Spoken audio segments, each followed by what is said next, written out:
Hi friends, welcome to on my TNPSC channel. இந்த வீடியோவில் நாம் மராத்தியர் பற்றி தான் பார்க்க போகிறோம். இதுக்கு முன்னாடி நாம் குப்தர்கள், டெல்லி சுல்தானியர்கள், முகலாயர்கள்னு சொல்லிட்டு மொத்தம் 3 டாபிக் பார்த்துருக்குறோம். பார்க்காதவங்க பிளேலிஸ்ட்டில் பார்த்துட்டு வந்துடுங்க. அந்த பிளேலிஸ்ட்டோட லிங்க்கை வந்து கமெண்ட்டில் பின் பண்ணி வைக்கிறேன், யூஸ் பண்ணி பாருங்கள். மராத்தியர்களை பொறுத்த வரைக்கும் மொத்தம் 3 பகுதியாக பிரிச்சுக்கணுங்க. 1 சிவாஜி காலத்தில் வாழ்ந்த மராத்தியர்கள், 2 பேஷ்வாக்களின் ஆட்சியின் கீழ் மராத்தியர்கள், 3 தமிழ்நாட்டில் மராத்தியர்கள் அப்படின்னு சொல்லிட்டு மொத்தம் 3ஆக பிரித்து தான் பார்க்கணும். அப்போ தான் இது வந்து ஒரு அண்டர்ஸ்டாண்ட் நம்ம பண்ணிக்கிறதுக்கு ரொம்ப ஈஸியாக இருக்கும். இதை முழுக்க நாம் வந்து ஸ்டோரி டைப்பில் தான் பார்க்க போகிறோம். ஸோ கதை கேட்க மட்டும் நீங்கள் ரெடியாக இருந்தால் போதும். இந்த பிடிஎஃப் வந்து கண்டிப்பாக கொடுப்பேன். வேணுன்றவங்க நம்ம கமெண்ட்டில் தனித்தனியாக யார் யாருக்கு பிடிஎஃப் வேணும்னு சொல்லி கேளுங்க. எல்லாருக்கும் தனித்தனியாக நான் லிங்க் அனுப்புவேன்.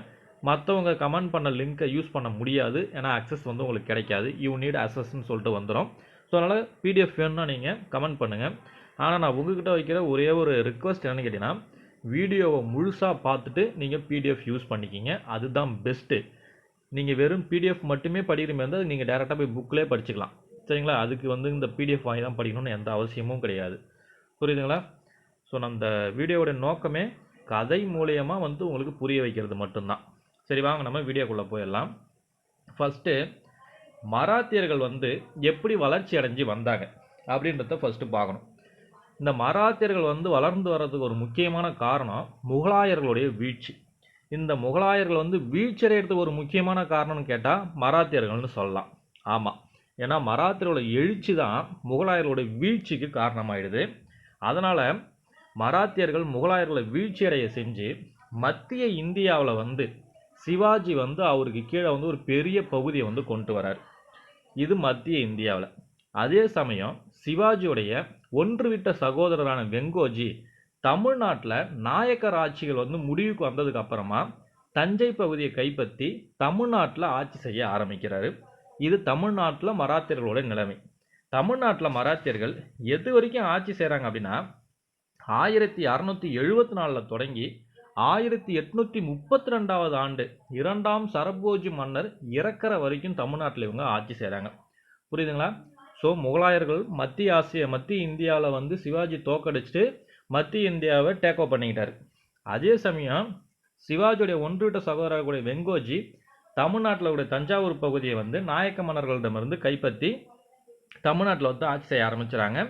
தமிழ்நாட்டில் எது வரைக்கும் ஆட்சி செய்கிறாங்கன்னா, 1832 2வது சரபோஜி மன்னர் மரணம் அடைகிற வரைக்கும் ஆட்சி செய்கிறாங்க. சரிங்களா? சரி, இது எப்படி வந்து எந்தெந்த பகுதியில் யார் யார் ஆட்சி செஞ்சாங்கன்றது சொல்லிட்டு இது அடுத்தது இந்த மராத்தியர்களோட எழுச்சிக்கான காரணம் பார்க்க போகிறோம். இந்த மராத்தியர்களோட எழுச்சிக்கான காரணத்தை வந்து நம்ம தெரிஞ்சுக்கணும். அப்படின்னா மராத்தியர்கள்னா முதல்ல யார், அவங்க எந்த மாதிரியான குணங்கள் கொண்டவங்க, அவங்க எந்த நிலப்பகுதியில் வாழ்ந்தாங்கன்னு நம்ம வந்து சொல்லணும். சரிங்களா?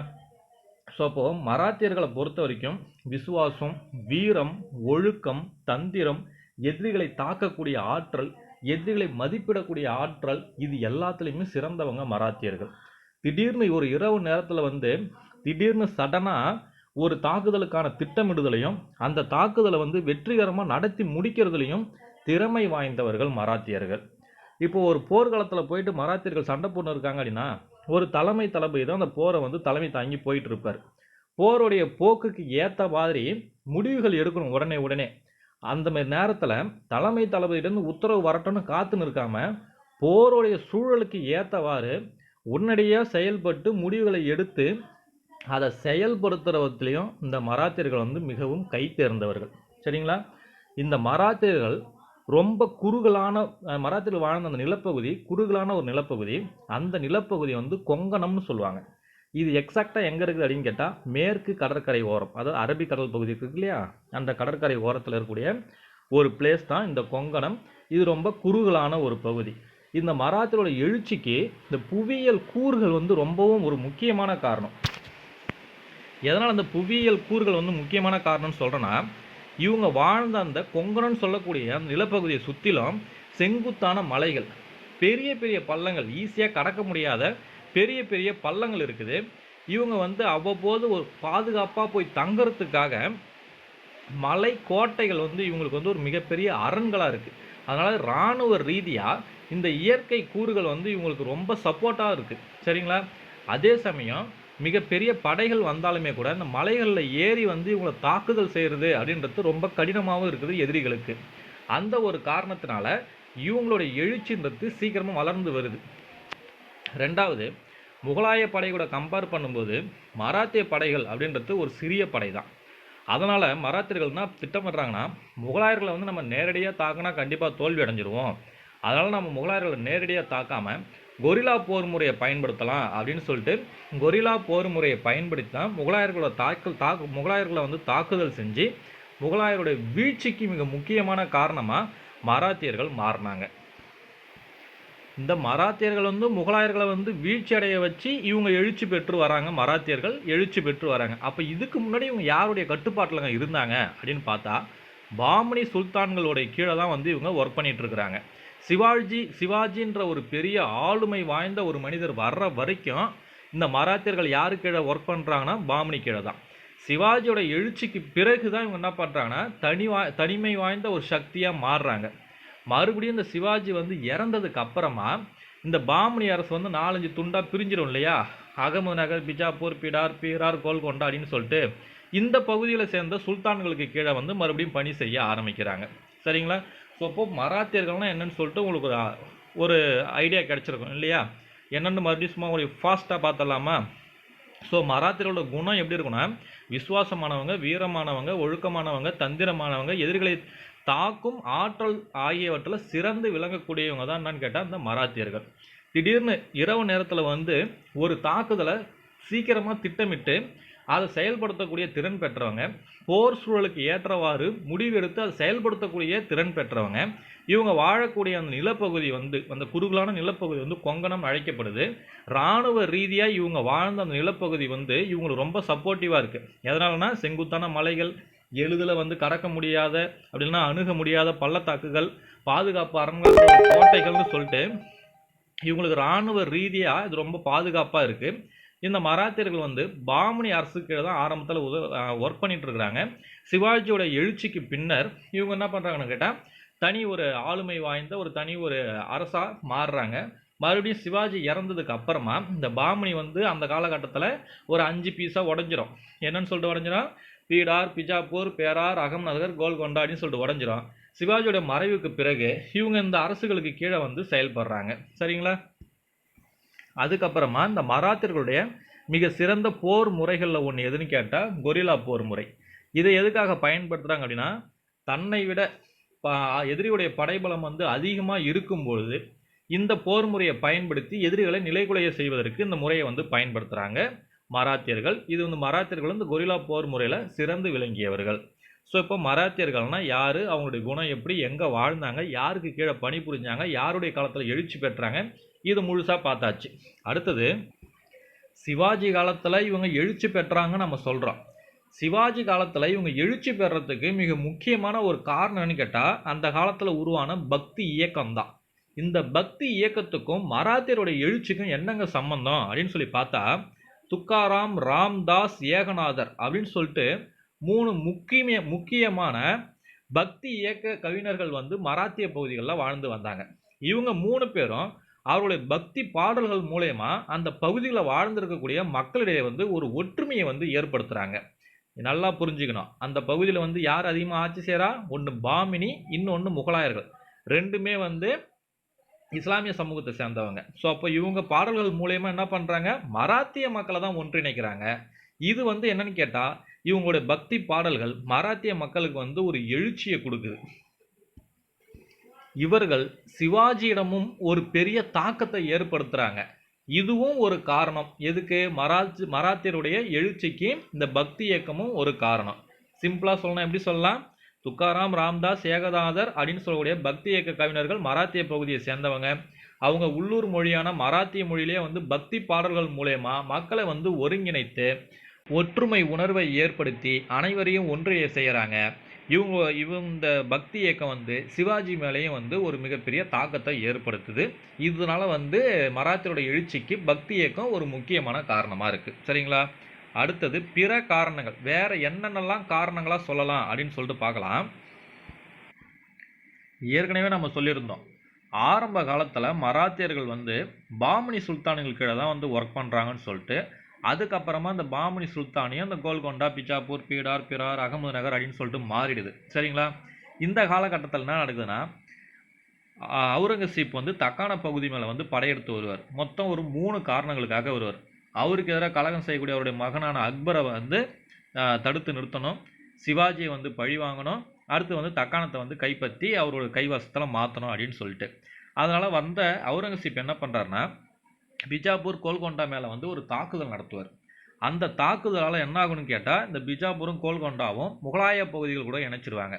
அப்போ இந்த பிஜாப்பூர், கோல்கொண்டா கீழே ஒர்க் பண்ணிட்டு இருந்த இந்த மராத்தியர்கள்லாம் என்ன பண்ணுறாங்கன்னா, அவங்க ஒன்று வேற இடத்த தேடி போக வேண்டிய ஒரு சூழ்நிலை ஆகுது. அப்படின்னா மராத்தியர்கள்லாம் ஒன்றிணைந்து போரிட வேண்டிய ஒரு சூழ்நிலைக்கு ஆட்டோமேட்டிக்காக தள்ளப்படுறாங்க. அதனால் இது ஒரு காரணம். இது பிஜாப்பூர், கோல்கொண்டா அரசுகள் அவுரங்கசீப்பால் வந்து கலைஞ்சு போகுது.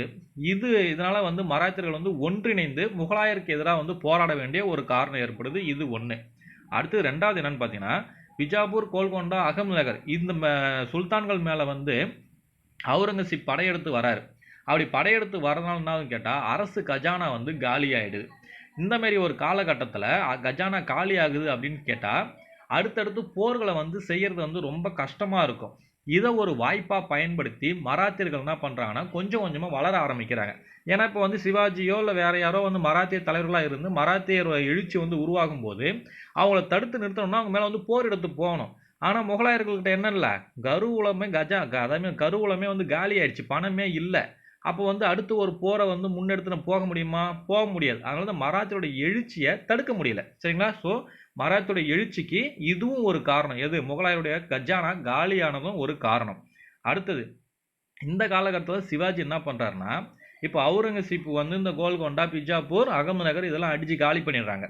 ஒவ்வொரு சுல்தானின் கீழேயும் மராத்தியர்கள் பல பேர் வந்து பணிபுரிஞ்சிருந்திருப்பாங்க. இப்போ இந்த பகுதிகள் எல்லாத்தையும் வந்து அவுரங்கசீப் அவர் முகலாய பேரரசு கூட வந்து இணைச்சிக்கிட்டாரு. அப்போ இந்த பகுதிகள் கூட கீழே வந்து பணிபுரிஞ்ச அந்த மராத்தியர்கள் அங்கங்கே சிதறி கிடக்க ஆரம்பிச்சிருப்பாங்க இல்லையா? அந்த வீரர்கள், அந்த தளபதிகள் அவங்கவுங்க வந்து ஒரு ஒரு மூலையாக இருப்பாங்க. இவங்களை எல்லாரையுமே வந்து ஒருங்கிணைக்கிறாரு சிவாஜி. சரிங்களா? இவங்க எல்லாரையுமே ஒருங்கிணைத்து ஒரு வலுவான மராத்திய அரசை உருவாக்குறாரு. இதை யாரால் தடுக்க முடியலன்னா, அவுரங்கசீப்பால் தடுக்க முடியல. ஏன் தடுக்க முடியலன்னா, அவருடைய கஜானா காலி ஆயிடுச்சு. புரியுதா? இதை யாரால் தடுக்க முடியல? அவுரங்கசீப்பால் தடுக்க முடியல. ஏன் தடுக்க முடியல? அவருடைய கஜானாவே அங்கே காலி ஆயிடுச்சு. அதனால அவரால் வந்து தடுக்க முடியலன்னு வச்சுப்போம். சரிங்களா?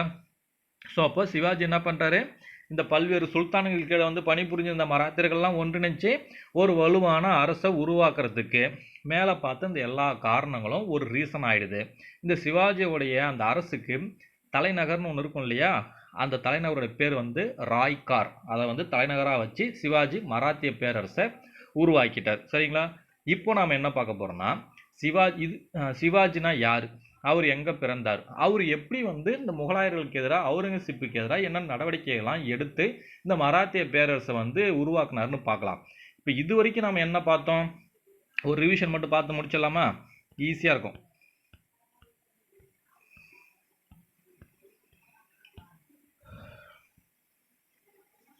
மராத்தியர்கள் எந்தெந்த பகுதியை கைப்பற்றினாங்கன்னு பார்த்தோம். மத்திய இந்தியாவை முகலாயர்கள்ட்ட கைப்பற்றிட்டாங்க.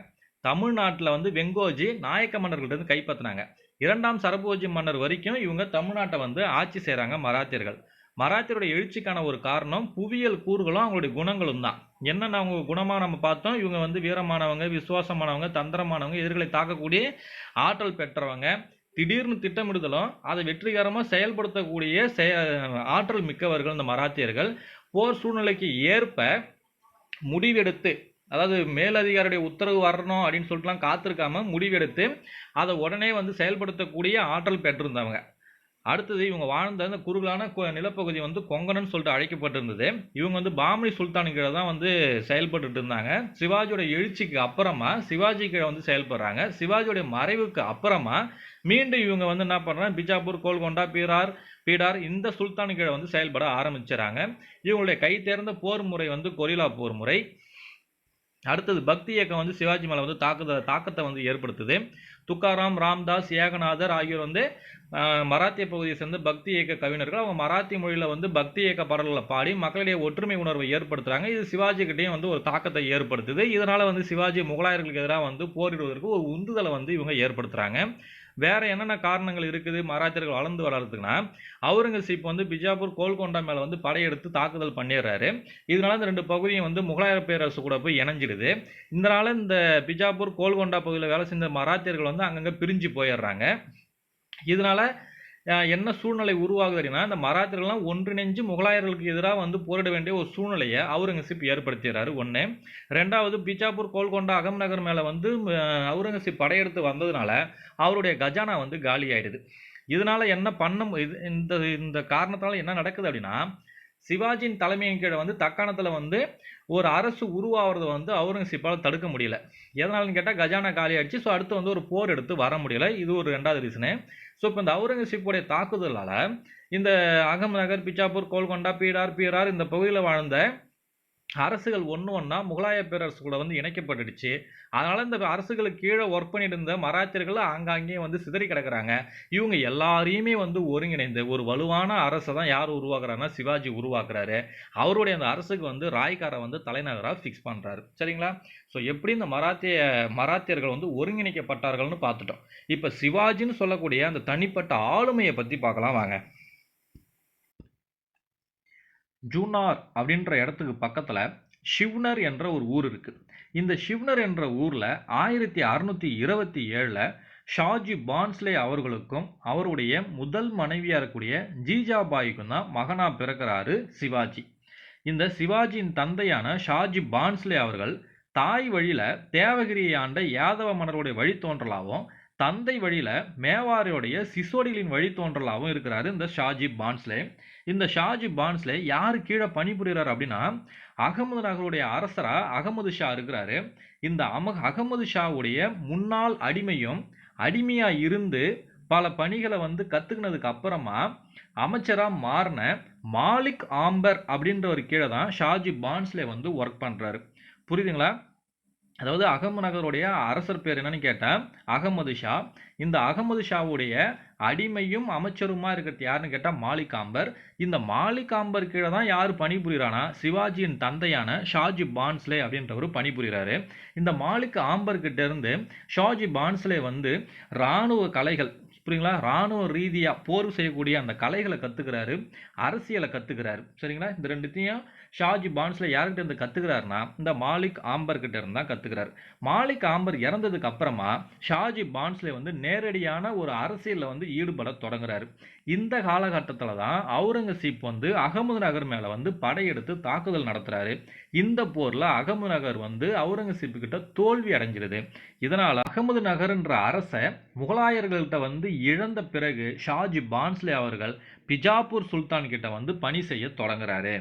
இந்த நேரத்தில் தான் என்ன பண்ணுறாங்கன்னா, ஷாஜி பான்ஸ்லே அவருடைய மனைவியையும் அவருடைய மகனான சிவாஜியையும் தாதாஜி கொண்டதேவ் அப்படின்றவருடைய பராமரிப்பில் விட்டுட்டு வர்றார்.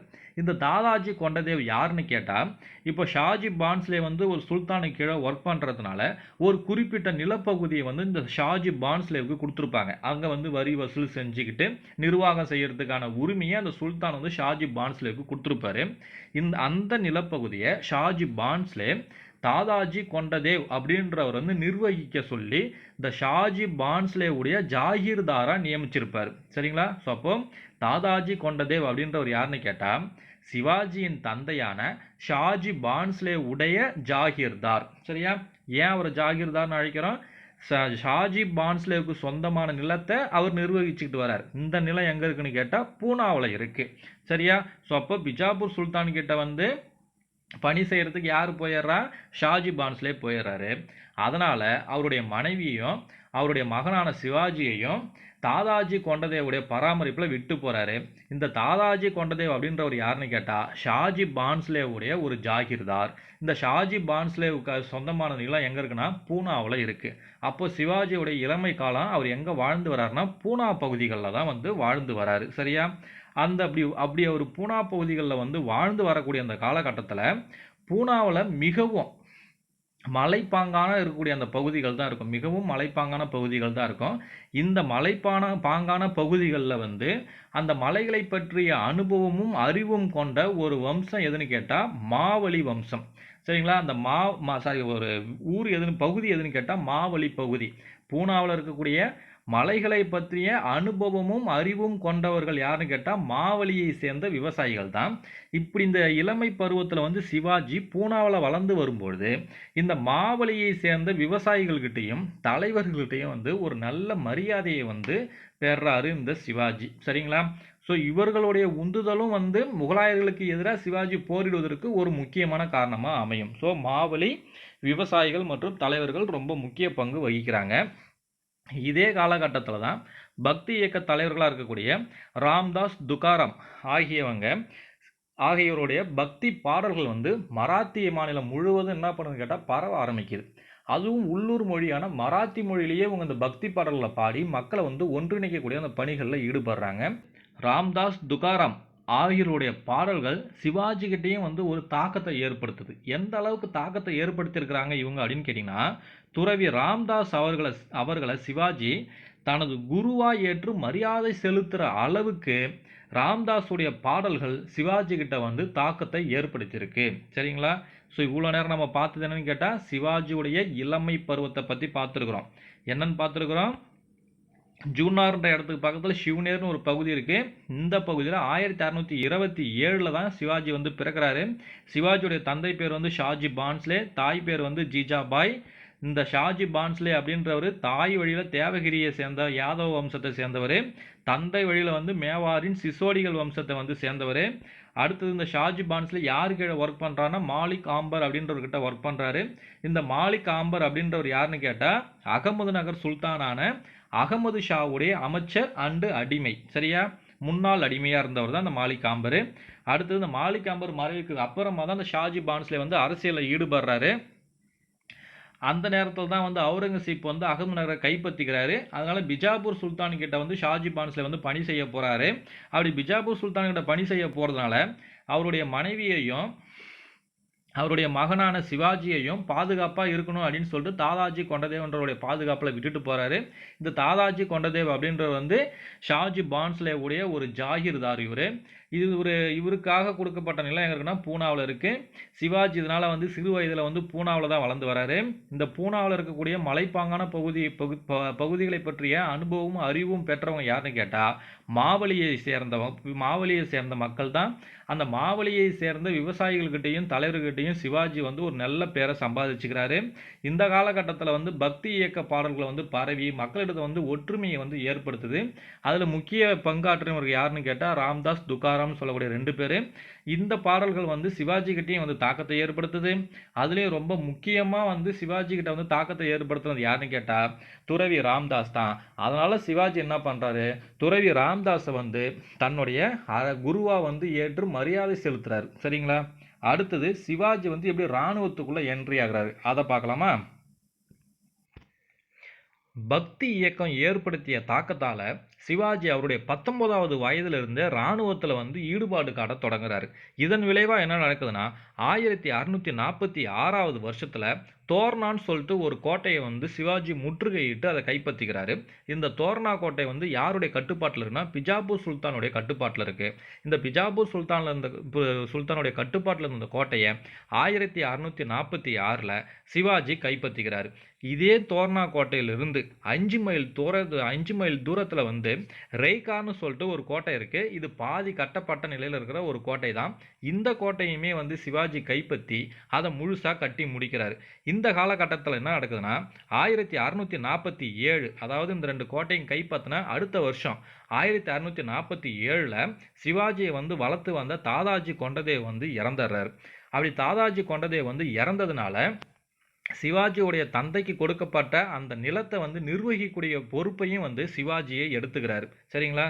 இதுக்கு அப்புறமா என்ன நடக்குதுன்னா பாராமதி, இந்தப்புரம், புரந்தர், காடா ஆகிய கோட்டைகளையும் அடுத்தடுத்து அவருடைய நேரடி கட்டுப்பாட்டு கீழே வந்து கொண்டு வராரு.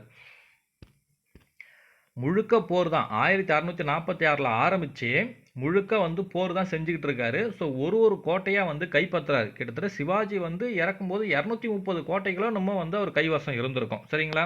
ஸோ அப்போ வந்து பாராமதி, இந்தப்புறம், புரந்தர், காடா அப்படின்ற கோட்டைகளை எப்போ கைப்பற்றுறாரு? தாதாஜி கொண்டதேவரி 1647 இறந்ததுக்கு அப்புறமா புனேவில் இருக்கக்கூடிய ஒரு நிலத்தை நிர்வகிக்க பொறுப்பையும் ஏற்றுக்கிட்டதுக்கு அப்புறமா இந்த கோட்டைகளை வந்து கைப்பற்றுறாரு. இந்த கோட்டைகளுக்கு பக்கத்தில் வந்து இருந்த ஒரு முக்கியமான நகரம் எதுன்னு கேட்டால் கல்யாண் அப்படின்ற ஒரு நகரம் தான். இந்த நகரத்தை ஏற்கனவே வந்து சிவாஜி கைப்பற்றி வச்சுட்டார். ஏன்னா நகரத்தை கைப்பற்றினதுக்கு அப்புறமா தான் இந்த கோட்டைகள்லாம் ஈஸியாக கைப்பற்ற முடியும்னு சொல்லிட்டு கல்யாண் அப்படின்னு சொல்லிட்டு இந்த நகரத்தையும் வந்து கைப்பற்றி வச்சிருந்தாங்க. இந்த நேரத்தில் தான் என்ன நடக்குதுன்னா, சிவாஜியோடைய அப்பா வந்து யாருக்கிட்ட தான் ஒர்க் பண்ணுறாருன்னா பிஜாப்பூர் சுல்தான் கிட்ட தான் ஒர்க் பண்ணிட்டு இருக்காரு இன்னமும். சரிங்களா? இன்னமும் யாருக்கிட்ட தான் ஒர்க் பண்ணிட்டு இருக்காரு? பிஜாப்பூர் சுல்தான் கிட்ட தான் ஒர்க் பண்ணுறாரு. இப்போ உங்கள் மைண்டில் வந்து இந்த பாஷா படம் ஞாபகம் வரணும். அப்போ வந்து அந்த பாஷா படத்தில் வந்து நம்ம ரஜினி சாருடைய அப்பாவாக இருக்கக்கூடியவர் வந்து ரகுவரன் கிட்ட தான் ஒர்க் பண்ணிட்டு இருப்பார். சரிங்களா? எதிரி கிட்ட தான். அதே மாதிரி தான் சிவாஜி வந்து என்ன பண்ணுறாருன்னு கேட்டால் இந்த பிஜாப்பூர் சுல்தானுக்கு எதிராக போரிட்டு தான் 1646 தோரணா கோட்டையை கைப்பற்றிருப்பார். அதுக்கப்புறமா ராய்கார் கோட்டையை வந்து கைப்பற்றிருப்பார். அதுக்கப்புறமா இந்த பாராமதி, இந்தப்புறம், புரந்தர், கராந்து போன்ற கோட்டைகள்லாம் கைப்பற்றிக்கிட்டு வராரு. ஆனால் இந்த காலகட்டத்தில் கூட சிவாஜியோடைய அப்பாவான ஷாஜி பான்ஸ்லே பிஜாப்பூர் சுல்தான் கிட்ட தான் வந்து ஒர்க் பண்ணுறாரு. இந்த பிஜாப்பூர் சுல்தான் என்ன பண்ணுறாருன்னா ஷாஜி பான்ஸ்லேவை தூக்கி ஜெயிலில் போட்டுறாரு. சரிங்களா? ஷாஜி பான்ஸ்லேவை தூக்கி ஜெயிலில் போட்டுறாரு. இந்த காலகட்டத்தில் தக்காணத்துடைய அரச பிரதிநிதியாக, முகலாய அரச பிரதிநிதியாக யார் இருக்கிறான்னா மூசாத் அப்படின்னு சொல்லிட்டு ஒருத்தர் இருக்கிறார். இந்த மூராத் அப்படின்றவர்கிட்ட இந்த ஷாஜி பான்ஸ்லே வந்து ஒரு உடன்படிக்கையை ஒன்று செஞ்சுக்கிறார். அந்த உடன்படிக்கையின் மூலயமா என்ன சொல்கிறாங்கன்னா, இதுக்கு மேலே சிவாஜி வந்து இராணுவ நடவடிக்கைகளில் இதுலையும் ஈடுபட மாட்டார். அதுக்கு பதிலாக பிஜாப்பூர் சுல்தான் வந்து ஷாஜி பான்ஸ்லேவை விடுதலை செய்யணும் அப்படின்றது தான் ஒரு உடன்படிக்கை. சரிங்களா? ஸோ அப்போ ஷாஜி பான்ஸ்லேவை யார் ஜெயிலில் பிடிச்சி போட்டா? பிஜாப்பூர் சுல்தான் ஜெயிலில் பிடிச்சி போட்டார். அதனால் என்ன பண்ணுறாங்க, ஒரு உடன்படிக்கையை தக்காணத்துடைய அரச பிரதிநிதியாக, முகலாய அரச பிரதிநிதியாக இருக்கக்கூடிய மூராத் அவர்கள்ட்ட வந்து ஒரு உடன்படிக்கை ஒன்று போடுறாங்க. இந்த உடன்படிக்கையின்படி சிவாஜி வந்து என்ன பண்ண மாட்டாராம், இனிமேல் இராணுவ நடவடிக்கைகளில் ஈடுபட மாட்டார். அதுக்கு பதில் வந்து சிவாஜியின் தந்தையான ஷாஜி பான்ஸ்லேவை பிஜாப்பூர் சுல்தான் வந்து விடுதலை செய்யணும் அப்படின்றது தான் அந்த உடன்படிக்கை. இந்த உடன்படிக்கையின் மூலயமா என்ன நடக்குதுன்னா 1543 ஒரு சில நிபந்தனைகளோட பிஜாப்பூர் சுல்தான் வந்து ஷாஜி பான்ஸ்லேவை விடுதலை செஞ்சிடறாரு. அதிலிருந்து 1649 1655 வரைக்கும் இராணுவ செயல்பாடுகளில் ஈடுபடுறதை வந்து சிவாஜி முற்றிலுமாக நிறுத்திட்டாரு. புரியுதுங்களா? இராணுவ செயல்பாடுகளை தான் ஈடுபட மாட்டேன்னு சொன்னார். ஆனால் அவர் கைப்பற்றின பகுதிகளை திரும்ப ஒப்படைப்பேன் அப்படின்றதெல்லாம் உடன்படிக்கையில் கிடையாது. அதனால் சிவாஜி என்ன பண்ணுறாருன்னா, ஏற்கனவே அவர் வந்து கைப்பற்றி வச்சிருந்தார் இல்லையா, அந்த இடத்துல அவருடைய அதிகாரத்தையும் நிர்வாகத்தையும் ஒருங்கிணைக்கிறதுல இந்த காலகட்டத்தை வந்து டைம் எடுத்துக்கு செஞ்சுக்கிட்டு இருக்காரு. புரியுதுங்களா? 1649 1655 வரைக்கும் இவர் என்ன பண்ணல, எந்த விதமான இராணுவ நடவடிக்கைகள்லையும் ஈடுபடலை. அதுக்கு பதிலாக சிவாஜி கைப்பற்றி வச்சிருந்த இடத்துல அவருடைய அதிகாரத்தை நிலைநாட்டுறாரு, நிர்வாகத்தை ஒருங்கிணைக்கிறதுல கவனம் செலுத்துறாரு. சரிங்களா? இந்த பிடிஎஃப் மட்டும் பாருங்களேன். 1543 ஷாஜி, அதாவது சிவாஜியுடைய அப்பாவான ஷாஜி பான்ஸ்லே வந்து விடுதலை செஞ்சார்னு சொல்லியிருக்கோம் இல்லையா? 43 கிடையாது, 49. டைப்பு தப்பாக இருக்குது. நான் பிடிஎஃப்ல கரெக்ட் பண்ணி கொடுத்துட்றேன், நீங்கள் அதில் பார்த்துங்க. சரியா? ஸோ 1549 ஷாஜி பான்ஸ்லே விடுதலை செய்கிறாங்க. ஷாஜி பான்ஸ்லே விடுதலை செஞ்சதுலேருந்து பிஜாப்பூர் 1655 வரைக்கும் சிவாஜி எந்த இராணுவ நடவடிக்கையிலும் ஈடுபடலை. அதுக்கப்புறமா 1656 முதல் சிவாஜி மறுபடியும் அவருடைய இராணுவ செயல்பாடுகளை தொடங்குறாரு. இதன் காரணமாக என்ன ஆகுதுன்னு கேட்டால், சதாரா மாவட்டத்தில் ஜாவ்லி அப்படின்னு சொல்லிட்டு ஒரு இடம் இருக்குது. இந்த ஜாவ்லி அப்படின்ற இடத்த வந்து சாந்தாராம் மோரே அப்படின்றவர் தான் ஆட்சி செஞ்சுக்கிட்டு வர்றாரு. இந்த ஆட்சியாளரான சாந்தாராம் மோரேயிடமிருந்து இந்த ஜாவ்லின்ற பகுதியை வந்து சிவாஜி கைப்பற்றிக்கிறாரு. இதனால சிவாஜிக்கு என்ன கிடைக்குன்னா, மால்வா பகுதியின் ஆட்சியாளராக மாறிடுறாரு சிவாஜி. இந்த குறிப்பிடத்தக்க வெற்றி தான் சிவாஜி வந்து இளைஞர்களை வந்து கவர்ந்து இழுக்கிறதுக்கு ஒரு காரணமாக இருக்கு. இந்த சதாரா மாவட்டத்தில் கூடிய ஜாவ்லியை கைப்பற்றினதுக்கு அப்புறமா பெரிய அளவிலான இளைஞர்கள் வந்து சிவாஜியோட படையில வந்து சேர ஆரம்பிக்கிறாங்க. இதனால வந்து சிவாஜியோடைய இராணுவம் வந்து ரொம்ப வலிமையான ஒரு இராணுவமா மாறுது. இந்த ஜாவ்லின்ற இந்த இடத்துல இருந்து 2 மைல் தூரத்தில் வந்து பிரதாப்கர் அப்படின்னு சொல்லிட்டு ஒரு புதிய கோட்டையும் ஒன்று கட்டுறாரு சிவாஜி. ஸோ இது எல்லாமே வந்து ஆரம்பகால இராணுவ நடவடிக்கைகள், சிவாஜி மேற்கொண்ட ஆரம்பகால இராணுவ நடவடிக்கைகள் என்னன்னு சொல்லிட்டு இதை மட்டும் ஒரு ரிவிஷன் பண்ணிடலாமா? ஃபாஸ்ட் ரிவிஷன் தான். ஸோ அந்த பக்தி இயக்கம் ஏற்படுத்தின தாக்கத்தால் 19வது வயதிலிருந்து இராணுவத்தில் ஈடுபாடு காட்டுறாரு. இதன் விளைவாக என்ன ஆகுதுன்னா 1646 தோர்னா கோட்டையை பிஜாப்பூர் சுல்தான்கிட்டேருந்து கைப்பற்றுறாரு. தோர்னாவிலிருந்து 5 மைல் தூரத்தில் இருந்த ராய்கார் கோட்டையை அடுத்து கைப்பற்றி அதை முழுசாக கட்டி முடிச்சிடறாரு. இந்த காலகட்டத்தில் வந்து தாதாஜி கொண்டதேவ் வந்து 1647 வந்து இறந்துடுறாரு. அதனால் வந்து தாதாஜி கொண்டதேவ் கிட்ட வந்து அவங்க தந்தைக்கு வழங்கப்பட்ட அந்த ஜாகிரை நிர்வகிக்கக்கூடிய பொறுப்பையும் வந்து சிவாஜியை ஏற்றுக்கிறாரு. இந்த பொறுப்பை ஏற்றுனதுக்கு அப்புறமா பாராமதி, இந்தப்புரம், புரந்தர், காடா அப்படின்னு சொல்லக்கூடிய கோட்டைகளை அடுத்தடுத்து அவர் கைப்பற்றுறாரு. இந்த கோட்டைகளெல்லாம் கைப்பற்றுறதுக்கு முன்னாடியே கல்யாண்னு சொல்லக்கூடிய ஒரு முக்கியமான நகரத்தையும் சிவாஜி கைப்பற்றுறாரு. இந்த சிவாஜியுடைய நடவடிக்கைகள்லாம் கண்டிக்கிற விதமாக பிஜாப்பூர் சுல்தான் என்ன பண்ணுறாருனா சிவாஜியுடைய தந்தை ஷாஜி பான்ஸ்லே அவர் வந்து ஜெயிலில் போட்டுறாரு. ஏன்னா அது வரைக்குமே ஷாஜி பான்ஸ்லே யார்கிட்ட தான் ஒர்க் பண்ணிட்டு இருக்கா, பிஜாப்பூர் சுல்தான்கிட்ட தான் ஒர்க் பண்ணிட்டு இருக்காரு, ஜெயிலில் போட்டுறாரு. ஸோ ஷாஜி பான்ஸ்லே வந்து விடுதலை செய்யறதுக்காக தக்காணத்துடைய முகலாய அரச பிரதிநிதியாக இருக்கக்கூடிய மூராத்துக்கிட்ட ஒரு உடன்படிக்கை போடுறாங்க. அதன்படி வந்து பார்த்தா பிஜாப்பூர் சுல்தான் வந்து ஷாஜி பான்ஸ்லேவை விடுதலை செஞ்சிருவார். ஆனால் சிவாஜி வந்து எந்த விதமான இராணுவ நடவடிக்கைகளையும் ஈடுபடக்கூடாதுன்றது தான் அந்த உடன்படிக்கை. அந்த உடன்படிக்கையின்படி 1649 சரிங்களா 1649 இது பிரிண்டிங் மிஸ்டேக்கு, நான் அவர் மாற்றிடலாம் சரிங்களா. 1649 பிஜாப்பூர் சுல்தான் வந்து ஷாஜி பான்ஸ்லேவை விடுதலை செய்கிறாரு. அதனால் வந்து சிவாஜி என்ன பண்ணுறாருனா 1649 1655 வரைக்கும் எந்த விதமான இராணுவ செயல்பாடுகள்லையுமே வந்து ஈடுபட மாட்டார். இந்த காலகட்டத்தில் சிவாஜி என்ன பண்ணிட்டு இருப்பார்னா அவர் ஏற்கனவே கைப்பற்றியிருந்த அந்த பகுதிகள் வந்து அவருடைய அதிகாரத்தை நிலைநாட்டுறாரு, நிர்வாகத்தை வந்து ஒருங்கிணைக்கிறார். ஸோ இந்த ஒர்க்கெல்லாம் பண்ணி அவரை வந்து நிலைப்படுத்திக்கிட்டாரு சிவாஜி. மறுபடியும் 1656 மறுபடியும் தன்னுடைய இராணுவ நடவடிக்கைகளை வந்து சிவாஜி தொடங்க ஆரம்பிச்சிடறாரு. அதன் விளைவாக வந்து சதாரா மாவட்டத்தில் ஜாவ்லின்னு சொல்லிட்டு ஒரு இடம் இருக்குது. இந்த இடத்த வந்து சாந்தாராம் மோரே அப்படின்றவர் வந்து ஆட்சி செய்கிறாரு. இந்த சாந்தாராம் மோரேன்றவர்கிட்ட வந்து இந்த ஜாவ்லின்ற இடத்த வந்து கைப்பற்றுறாரு சிவாஜி. இதனால் மால்வா பகுதியின் ஆட்சியாளராகவே யார் மாறுகிறாருன்னா சிவாஜி மாறுகிறாரு. இந்த குறிப்பிடத்தக்க வெற்றியின் காரணமாக தான் பெரிய அளவிலான இளைஞர்கள் வந்து சிவாஜியோட படையில் சேர ஆரம்பிச்சுறாங்க. இதனால் வந்து சிவாஜியோட படை வந்து பெருசாகவும் ஆரம்பிச்சிருது. இந்த ஜாவ்லின்ற இடத்துலேருந்து மேற்கு சைடில் 2 கிலோமீட்டர் 2 மைல் தூரத்தில் மேற்கு சைடில் 2 மைல் தூரத்தில் பிரதாப்கர் அப்படின்னு சொல்லக்கூடிய ஒரு புதிய கோட்டையும் ஒன்று கட்டுறாரு. இது எல்லாமே என்னது சிவாஜியுடைய ஆரம்பகால இராணுவ நடவடிக்கைகள். அடுத்தது பிஜாப்பூருக்கு எதிரான முழுசான ஒரு மோதலை பார்க்கலாம் வாங்க. சிவாஜியுடைய காலத்தில் பிஜாப்பூருடைய சுல்தானாக இருக்கிறது முகமது அடில் ஷா தான் சுல்தானாக இருக்கிறார். இவர் என்ன ஆகிறாருன்னா 1656 நவம்பர் மாதத்தில் இந்த பிஜாப்பூருடைய சுல்தானான முகமது அடில் ஷா இறந்துடுறாரு. இதனால் 18 வயதான அந்த முகமது அடில் ஷாவுடைய மகனாக இருக்கக்கூடிய 2ஆம் அடில் ஷா வந்து அடுத்து பொறுப்பு ஏற்றுக்கிறார். இந்த காலகட்டத்தில் என்ன நடக்குதுன்னா 1657 ஆண்டு அவுரங்கசீப் வந்து தக்காணத்து மேலே போர் எடுத்து வர்றார். இந்த போருடைய விளைவால் பீடார், கல்யாணி, புரந்தர் இந்த 3 பகுதிகளை வந்து அவுரங்கசீப் கைப்பற்றுறாரு. இது 3மே வந்து ரொம்ப முக்கியமான பகுதி. அதுவும் இந்த கல்யாணின்றது வந்து ஒரு முக்கியமான நகரப்பகுதி. இது வந்து சிவாஜியோடைய கண்ட்ரோலில் இருந்த ஒரு பகுதி சரியா. இந்த 3 பகுதியுமே யார் கைப்பற்றுறாருன்னு கேட்டால் அவுரங்கசீப் கைப்பற்றுறாரு.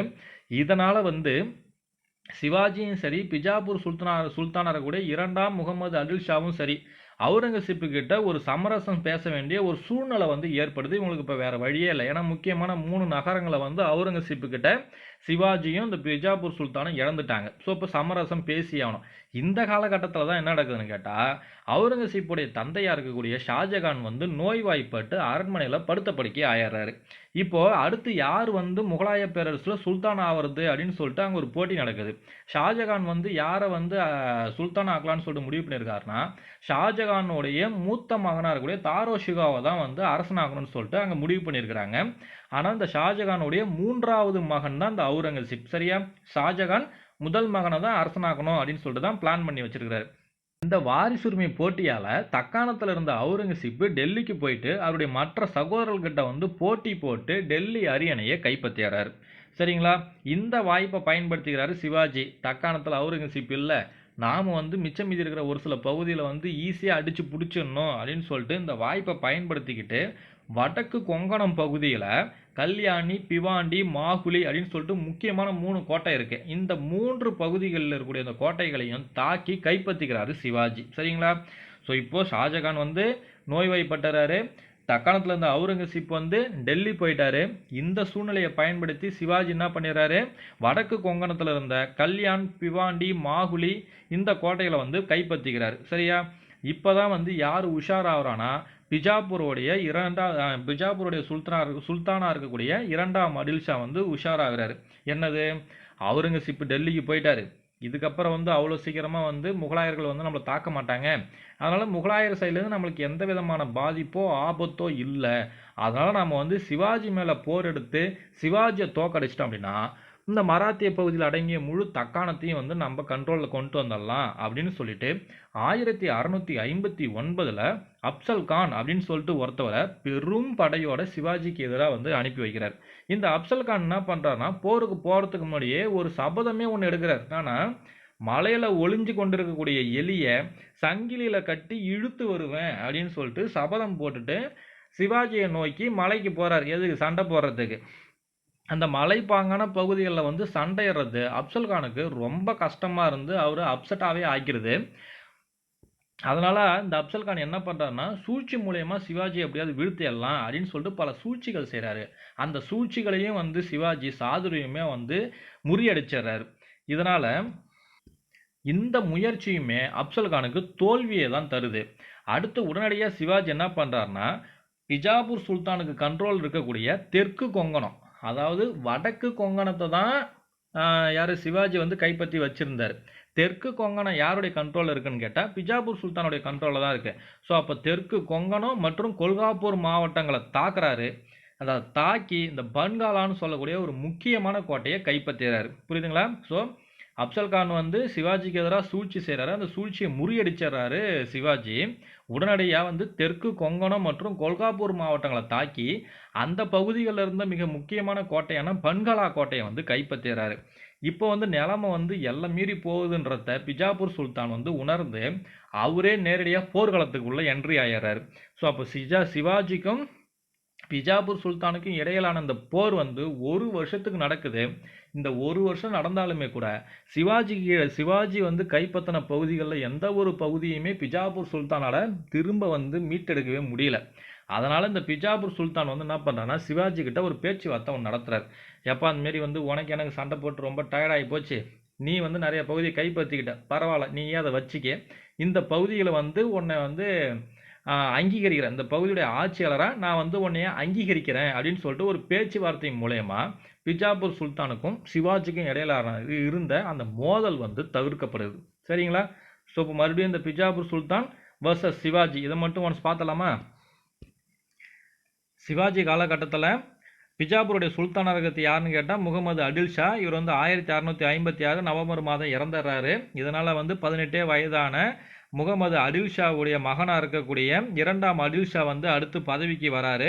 இந்த காலகட்டத்தில் 1657 ஆண்டு தக்காணத்துடைய ஆளுநராக இருக்கக்கூடிய இந்த அவுரங்கசீப் என்ன பண்ணுறாருன்னா, பீடார், கல்யாணி, புரந்தர் இந்த பகுதிகளெல்லாம் வந்து கைப்பற்றுறாரு. இதனால் வந்து பிஜாப்பூர் சுல்தானும் சிவாஜி வந்து அவுரங்கசீப்பு கிட்ட வந்து சமரசம் செஞ்சு ஒரு உடன்படிக்கை செய்ய வேண்டிய ஒரு சூழ்நிலை ஏற்படுது. இந்த சூழ்நிலையில் என்ன நடக்குதுன்னு கேட்டால், ஷாஜகானுக்கு வந்து டெல்லியில் உடம்பு சரியில்லாமல் போயிடுது. இதனால் அவுரங்கசீப்புடைய மற்ற சகோதரர்கள் தாராஷிகோ, முராத்து இவங்களில் வந்து யார் அடுத்து சுல்தான் ஆகுறதுன்னு சொல்லிட்டு ஒரு போட்டி வருது. இந்த போட்டியில் வெற்றி பெற்று அவுரங்கசீப் வந்து சுல்தான் ஆகணும்னு சொல்லிட்டு தக்காணத்தில் இருந்த அவுரங்கசீப் கிளம்பி டெல்லிக்கு போயிடுறாரு. இப்போ தக்காணத்தில் அவுரங்கசீப் இல்லாததுனால அவுரங்கசீப் கைப்பற்றி வச்சிருந்த அந்த கல்யாணி பகுதி, அது இல்லாமல் பிவாண்டி, மாகுலி அப்படின்னு சொல்லக்கூடிய அந்த கோட்டைகள் எல்லாம் சிவாஜி மீண்டும் கைப்பற்றுறாரு. இந்த கோட்டைகள் எல்லாமே வடக்கு கொங்கணம் பகுதியில் இருக்கக்கூடிய கோட்டைகள். ஸோ அவுரங்கசீப் தக்காணத்தில் இல்லாததுனால சிவாஜி இந்த பகுதிகள் மேலே வந்து ஈஸியாக படையெடுத்து இந்த பகுதிகளை எல்லாத்தையும் கைப்பற்றுறாரு. இதுக்கப்புறமா தான் பிஜாப்பூர் சுல்தான் என்ன பண்ணுறாருன்னா, முகலாயர்கிட்ட இருந்து நம்மளுக்கு எந்த பாதிப்பும் இல்லை, அவுரங்கசீப்பும் தக்காணத்திலிருந்து டெல்லி போயிட்டாரு, அதனால் நம்ம சிவாஜி மேலே போர் எடுக்கலான்னு சொல்லிட்டு அப்சல் கானை கூப்பிட்றாரு. பெரும் படை அப்சல் கானுக்கு கொடுக்குறாரு. அப்சல் கானும் வந்து சிவாஜிக்கு எதிராக வந்து ஒரு சூள் உரைக்கிறாரு, அதாவது ஒரு சபதம் செய்கிறாரு. என்ன சபதம் செய்கிறாருன்னா, மலையில் ஒளிஞ்சிருக்கக்கூடிய எலியை வந்து சங்கிலியில் கட்டி இழுத்து வருவான்னு சபதம் செய்கிறாரு. மலைப்பாங்கான பகுதிகளில் வந்து அப்சல் கானால் பெருசாக வந்து சண்டையிடவே முடியல, அதனால் சூழ்ச்சி செஞ்சு பார்க்குறாரு. அந்த சூழ்ச்சியையும் சிவாஜி வந்து முறியடிச்சிடறாரு. சிவாஜி இப்போ வந்து படையெடுத்து வராரு. எந்த பகுதி மேலேனா, தெற்கு கொங்கணம் மற்றும் கொல்காப்பூர் மாவட்டங்களை வந்து சிவாஜி தாக்குறாரு. அந்த பகுதியில் இருக்கக்கூடிய மிக முக்கியமான கோட்டையான பன்கலா கோட்டையை கைப்பற்றுறாரு சிவாஜி. இதனால பிஜாப்பூர் சுல்தான் வந்து டைரக்டா வந்து போர்க்களத்துக்குள்ள என்ட்ரி ஆகுறாரு. சிவாஜிக்கும் பிஜாப்பூர் சுல்தானுக்கும் ஒரு வருஷத்துக்கு மேல வந்து போர் நடந்துகிட்டு இருக்கு. இந்த ஒரு வருஷமா நடந்த போர்ல வந்து சிவாஜியை தோக்கடிக்க முடியல. சிவாஜியால கைப்பற்றின பகுதிகளை வந்து மீண்டும் பிஜாப்பூர் சுல்தானால வந்து கைப்பற்றவும் முடியல. இதனால என்ன பண்றாருன்னா, சிவாஜி கிட்ட வந்து ஒரு பேச்சுவார்த்தை நடத்துறாரு. அதனால வந்து உன்னுடைய ஆளுகைக்கு கீழே இருக்கக்கூடிய பகுதிகளில் வந்து உன்னையே நான் ஆட்சியாளராக அங்கீகரிக்கிறேன் அப்படின்னு சொல்லிட்டு சிவாஜி வந்து அங்கீகரிச்சுட்டு பிஜாப்பூர் சுல்தான் கிளம்பிடுறாரு. சரிங்களா? ஸோ பிஜாப்பூர் சுல்தான் வர்சஸ் சிவாஜினா இவ்வளோதான் ஸ்டோரி. அடுத்தது சிவாஜி வர்சஸ் முகலாயர், இதை பார்க்கலாம். டெல்லியில் வந்து ஷாஜகான் நோய்வாய்ப்பட்டதுனால தக்காணத்திலிருந்து அவுரங்கசீப் டெல்லிக்கு போயிட்டு சகோதரர்கள் கூட பாரிசுரிமை போரில் அவுரங்கசீப் வெற்றி பெற்று 1658 ஜூலை மாதத்தில் வந்து முகலாய பேரரசுடைய அரசரை அரியணை ஏறுறாரு இந்த அவுரங்கசீப். சரிங்களா? இப்போ இந்த அவுரங்கசீப்புடைய தக்காணத்தில் ரெண்டு முக்கியமான விஷயம் அவுரங்கசீப்புக்கு என்ன அப்படின்னா, ஒன்று சிவாஜியை கட்டுப்படுத்தணும், இன்னும் ஒன்று பீஜாப்பூரை வந்து முகலாய பேரரசு கூட வந்து இணைக்கணும். இந்த ரெண்டு இது இருக்குது. இப்போ வந்து அவுரங்கசீப்பே நேரடியாக வந்து தக்காணத்தில் வந்து சண்டை போட முடியாது. ஏன்னு கேட்டால் வட இந்தியாவிலேயே வந்து முகலாயர்களுக்கு அச்சுறுத்தலாக பல போர்கள் பல பகுதிகள் இருக்குது. ஸோ அந்த பல பகுதிகளை வந்து எதிர்த்து சண்டையிட வேண்டிய சூழ்நிலையில் அவுரங்கசீப் இப்போ இருக்கிறாரு. இந்த நம்ம ஏற்கனவே வந்து முகலாயர்கள் படிக்கும் போதே படிச்சிருப்போம். அரியணை ஏறின முதல் 25 ஆண்டுகளை வந்து அவுரங்கசீப் வட இந்திய போர்களில் தான் செலவு பண்ணுவார். அதுக்கப்புறமா தான் எங்கே வருவார், தக்காணமே வருவார். சரியா? ஸோ அதனால் அரியணை ஏறின உடனேயே அவுரங்கசீப் வந்து சிவாஜிக்கு எதிராக வந்து படையெடுத்து வரல. அதுக்கு பதில் அவர் என்ன பண்ணுறாருன்னா, சிவாஜியை வீழ்த்துறதுக்காகவும் பிஜாப்பூரை வந்து இணைக்கணும், இது ரெண்டு தான் அவருக்கு இருக்கக்கூடிய முக்கியமான பணி. இந்த பணியை நிறைவேற்றுறதுக்காக தக்காணத்துடைய ஆளுநராக ஷெய்ஸ்டகான் அப்படின்ற ஒருத்தரை வந்து நியமிக்கிறாரு அவுரங்கசீப். இந்த ஷெய்ஸ்டகான் யாருன்னு கேட்டால் அவுரங்கசீப்புடைய மாமனார் தான் இந்த ஷெய்ஸ்டகான். ஸோ இவர் வந்து தக்காணத்துடைய ஆளுநராக வந்து நியமிக்கிறாரு அவுரங்கசீப். இப்போ சிவாஜி என்ன பண்ணுறாருன்னா, ஒரு பிளான் போடுறாரு. ஒரு நைட் நேரத்தில் வந்து 400 படை வீரர்களோட ஒரு திருமண குழுவினர் போல வந்து பூனாவுக்கு போகிறாங்க. ஏன் இவங்க வந்து பூனாவுக்கு போகிறாங்கன்னா, ஷெய்ஸ்டகானுடைய படை வந்து அந்த பூனாவில் இருக்கக்கூடிய இல்லத்தில் தான் வந்து தங்கியிருக்கிறாங்க. சரிங்களா? ஸோ அப்போ வந்து ஷெய்ஸ்டகானை வந்து நைட்டில் அட்டாக் பண்ணலாம் அப்படின்னு சொல்லிட்டு 400 படை வீரர்களோட திருமண கோஷ்டி வேஷத்தில் போயிட்டு நைட்டாக வந்து ஒரு தாக்குதலை செஞ்சுறாங்க. இந்த தாக்குதலால் வந்து ஷெய்ஸ்டகான் வந்து சிவாஜியால் வந்து துரத்தி அடிக்கப்படுறாரு பூனாவிலிருந்து. இதனால் இந்த ஷெய்ஸ்டகான் வந்து 1663 டிசம்பர் மாதம் அவுரங்கசீப்பால் திரும்ப டெல்லிக்கு அழைச்சிக்கப்படுறாரு. சரிங்களா? ஸோ அப்போது அவுரங்கசீப்பு சிவாஜியை அடக்கிறதுக்காக ஃபஸ்ட்டு யாரை அனுப்புகிறாருன்னா, இந்த ஷெய்ஸ்டகானை தான் அனுப்புகிறாரு. இந்த ஷெய்ஸ்டகான் வந்து பூனாவில் இருக்கக்கூடிய ஒரு இல்லத்தில் வந்து தங்கியிருக்கிறாரு. சிவாஜி வந்து 400 படை வீரர்களோட திருமண கோஷ்டி மாரி வேஷம் போட்டு போயிட்டு அந்த ஷெய்ஸ்டகான் மேலே வந்து போர் தொடுத்து ஷெய்ஸ்டகானை பூனாவிலேருந்து துரத்தி அடிச்சிடறாரு. இதனால் வந்து 1663 டிசம்பர் மாதம் வந்து ஷெய்ஸ்டகானை என்ன பண்ணுறாருன்னு கேட்டால், தக்காணத்துலேருந்து மீண்டும் திரும்ப வந்து டெல்லிக்கே கூப்பிட்டுக்கிறாரு அவுரங்கசீப். இப்போது இந்த ஷெய்ஸ்டகான் தான் வந்து தக்காணத்துடைய ஆளுநராக இருந்தார். அந்த ஷெய்ஸ்டகானையே வந்து அவுரங்கசீப் வந்து தக்காணத்தில் டெல்லிக்கு கூப்பிட்டுட்டார் இல்லையா? அப்போ தக்காணத்துக்கு வந்து புதுசாக வந்து ஒரு ஆளுநரை நியமிக்கணும். அதனால் இளவரசர் மூவாசத்தை வந்து தக்காணத்துடைய புதிய ஆளுநராக நியமிக்கிறார். இந்த காலகட்டத்தில் சிவாஜி என்ன பண்ணுறாருன்னா, ஷெய்ஸ்டகானை தோக்கடித்த கையோட மேற்கு கடற்கரை, அதாவது அரபிக்கடல் பகுதியில் வந்து ரொம்ப ஃபேமஸாக இருக்கக்கூடிய ஒரு துறைமுக நகரம் எதுன்னு கேட்டால் சூரத். இந்த சூரத் மேலே வந்து 1664 படையெடுக்கிறார். இந்த சூரத் நகர் மேலே படையெடுத்தது மட்டும் இல்லாமல் நகரத்தையே வந்து சூறையாடுறாரு. இது வந்து அவுரங்கசீப்புக்கு வந்து மிகுந்த கோபத்தை ஏற்படுத்துது. அதனால் என்ன பண்ணுறாரு அப்படின்னு கேட்டிங்கன்னா, ராஜா ஜெய்சிங் அப்படின்றவரை வந்து கூப்பிட்றாரு. இந்த ராஜா ஜெய்சிங் யாருன்னு கேட்டால் ஆம்பர் நாட்டுடைய அரசர் தான் இந்த ராஜா ஜெய்சிங். இந்த ராஜா ஜெய்சிங்கை கூப்பிட்டு 2 பணி கொடுக்குறாரு. ஒன்று, சிவாஜியை வந்து நீங்கள் வீழ்த்தணும், ரெண்டாவது, பிஜாப்பூரை வந்து முகலாய பேரரசு கூட இணைக்கணும். இதுதான் தக்காணத்தில் உங்களுக்கான பணி. நீங்கள் வந்து உடனடியாக தக்காணத்துக்கு போங்க அப்படின்னு சொல்லிட்டு ஆம்பர் நாட்டு அரசராக இருக்கக்கூடிய ராஜா ஜெய்சிங்கை எங்கே அனுப்பி வைக்கிறாரு? தக்காணத்துக்கு அனுப்பி வைக்கிறாரு. சரிங்களா? தக்காணத்தில் வந்து இறங்குறாரு யாரு? ராஜா ஜெய்சிங். அந்த நேரத்தில் தக்காணத்துடைய ஆளுநராக இருக்கிறது யாருன்னு கேட்டால் இளவரசர் மூவாசம் தான். அப்போ இந்த இளவரசர் மூவாசம் கூட சேர்ந்துக்கின்னு ராஜா ஜெய்சிங் என்ன பண்ணுறாரு அப்படின்னு கேட்டிங்கன்னா, சிவாஜியை வீழ்த்துறதுக்கு ஒரு பிளான் ஒன்று பண்ணிட்டு இருக்கிறாங்க. ஸோ எல்லா பக்கங்களிலும் வந்து என்ன பண்ணணும்? சிவாஜியை சுற்றி வளைக்கணும். அப்போ தான் வந்து நம்ம சிவாஜியை வீழ்த்த முடியும் அப்படின்னு சொல்லிட்டு ஒரு தீவிரமான ஒரு பிளான் ஒன்று போட்டுறாங்க. சிவாஜி கிட்ட இருக்கிற கோட்டையில் 2 கோட்டை ரொம்ப முக்கியமானது. ஒன்று ரைகார் கோட்டை, இன்னொன்று வந்து புரந்தர் கோட்டை. இந்த ரைகார் கோட்டை வந்து இராணுவ ரீதியாக முக்கியமானது. இந்த புரந்தர் கோட்டையில் தான் வந்து சிவாஜியுடைய ஃபேமிலி வந்து வசிக்கக்கூடிய ஒரு கோட்டை எதுன்னு கேட்டால் இந்த புரந்தர் கோட்டை. சரியா? அப்போது இந்த ராஜா ஜெய்சிங் என்ன பண்ணுறாரு அப்படின்னு கேட்டால், இந்த புரந்தர் கோட்டையை வந்து சுற்றி வளைச்சு நின்னுறாருங்க. ஜூன் 1665 புரந்தர் கோட்டையை வந்து ராஜா மான்சிங்கோடைய படைகள் வந்து சுற்றி வளைச்சிடுது. இப்போ வேற வழியே கிடையாது. ஏன்னா சிவாஜியோடைய மொத்த ஃபேமிலி எந்த கோட்டையில் தான் வசிப்பாங்கன்னா அந்த புரந்தர் கோட்டையில் தான் வசிப்பாங்க. ஸோ இவங்க எல்லாம் கோட்டைக்குள்ளே இருக்கிறாங்க, படை ஃபுல்லாக வெளியில் இருக்குது. அதனால என்ன பண்ணுறாருன்னா 1665 ஜூன் 11 ராஜா ஜெய்சிங் கூட ஒரு உடன்படிக்கை ஒன்று போடுறாரு. அந்த உடன்படிக்கைக்கு பேர் தான் புரந்தர் உடன்படிக்கை. ஏன் அந்த உடன்படிக்கை புரந்தர் உடன்படிக்கைன்னு சொல்கிறாங்க அப்படின்னா, புரந்தர் கோட்டையை வந்து சுற்றி வளைத்து அந்த புரந்தர் கோட்டையில் வந்து கையொப்பமான உடன்படிக்கைன்றதுனால இந்த உடன்படிக்கை வந்து புரந்தர் உடன்படிக்கை அப்படின்னு சொல்லிட்டு சொல்கிறாங்க. இதே மாதிரியான இன்னொரு புரந்தர் உடன்படிக்கை மராத்திய ஆங்கிலோ போர் அப்போ ஆங்கிலேயர் கூட வந்து மராத்தியர்கள் வந்து போட்டிருப்பாங்க. அது வேற காலகட்டம், இது வேற காலகட்டம், ரெண்டுத்தையும் போட்டு குழப்பிக்க கூடாது. சரியா? சரி, இந்த உடன்படிக்கை என்ன சொல்லுது அப்படின்னா, இப்போ சிவாஜி கிட்ட வந்து மொத்தம் 35 கோட்டை இருக்கு. அந்த 35 கோட்டையில 23 கோட்டையை வந்து நீங்க வந்து முகலாயர்கிட்ட ஒப்படைச்சிடணும். மீதி வந்து 12 கோட்டையை வந்து நீங்க வச்சுக்கலாம். இந்த 12 கோட்டையை நீங்க பிஜாப்பூர் சுல்தான்கிட்ட இருந்து கைப்பற்றிருக்கீங்க. அதனால இந்த 12 கோட்டையை நீங்க வச்சுக்கிங்க. ஆனா இந்த 23 கோட்டையும் நீங்க ஒப்படைச்சிடணும். அதே சமயம் முகலாய பேரரசுக்கு விசுவாசமாகவும் இருக்கணும். முகலாய பேரரசுக்கு நீங்க பணியாற்றணும் அப்படின்றது முதல் கண்டிஷன். ரெண்டாவது என்னன்னு கேட்டீங்கன்னா, நீங்க முகலாயருக்கு வந்து நேரடியா பணி செஞ்சு பிஜாப்பூர் சுல்தானை வந்து பிஜாப்பூர் அரசை வந்து கைப்பற்றுறதுக்கு எங்களுக்கு உதவி செய்யணும் அப்படின்றது ரெண்டாவது. சரிங்களா? இப்போதான் சிவாஜி என்ன சொல்றாருன்னா, மொத்தம் என்கிட்ட 35 கோட்டை இருக்கு, 23 கோட்டையை நான் உங்ககிட்டே கொடுத்துட்றேன், 12 கோட்டையை நானே வச்சுக்கிறேன், நான் உங்களுக்கு விசுவாசமாகவும் இருக்கிறேன், உங்களுக்கு வந்து பணி செய்யவும் ஒத்துக்கிறேன். ஆனால் நான் டைரக்டாலாம் வந்து உங்களுக்கு பணி செய்ய மாட்டேன், நான் வந்து ஒரு மன்சப்தாராக இருக்கணும்னு சொல்லிட்டு எதிர்பார்க்காதீங்க. அதுக்கு பதில் நான் என்னுடைய சின்ன வயசு மகனாக இருக்கக்கூடிய சாம்பாஜியை வந்து மன்சப்தாராக உங்களுக்கு நான் அனுப்பி வைக்கிறேன். அதே சமயம் பிஜாப்பூரை வந்து கைப்பற்றுறதுக்கு நான் உதவியும் செய்கிறேன் அப்படின்னு சொல்லிட்டு இந்த உடன்படிக்கையில் போட்டு கையெழுத்து போட்டுறாங்க.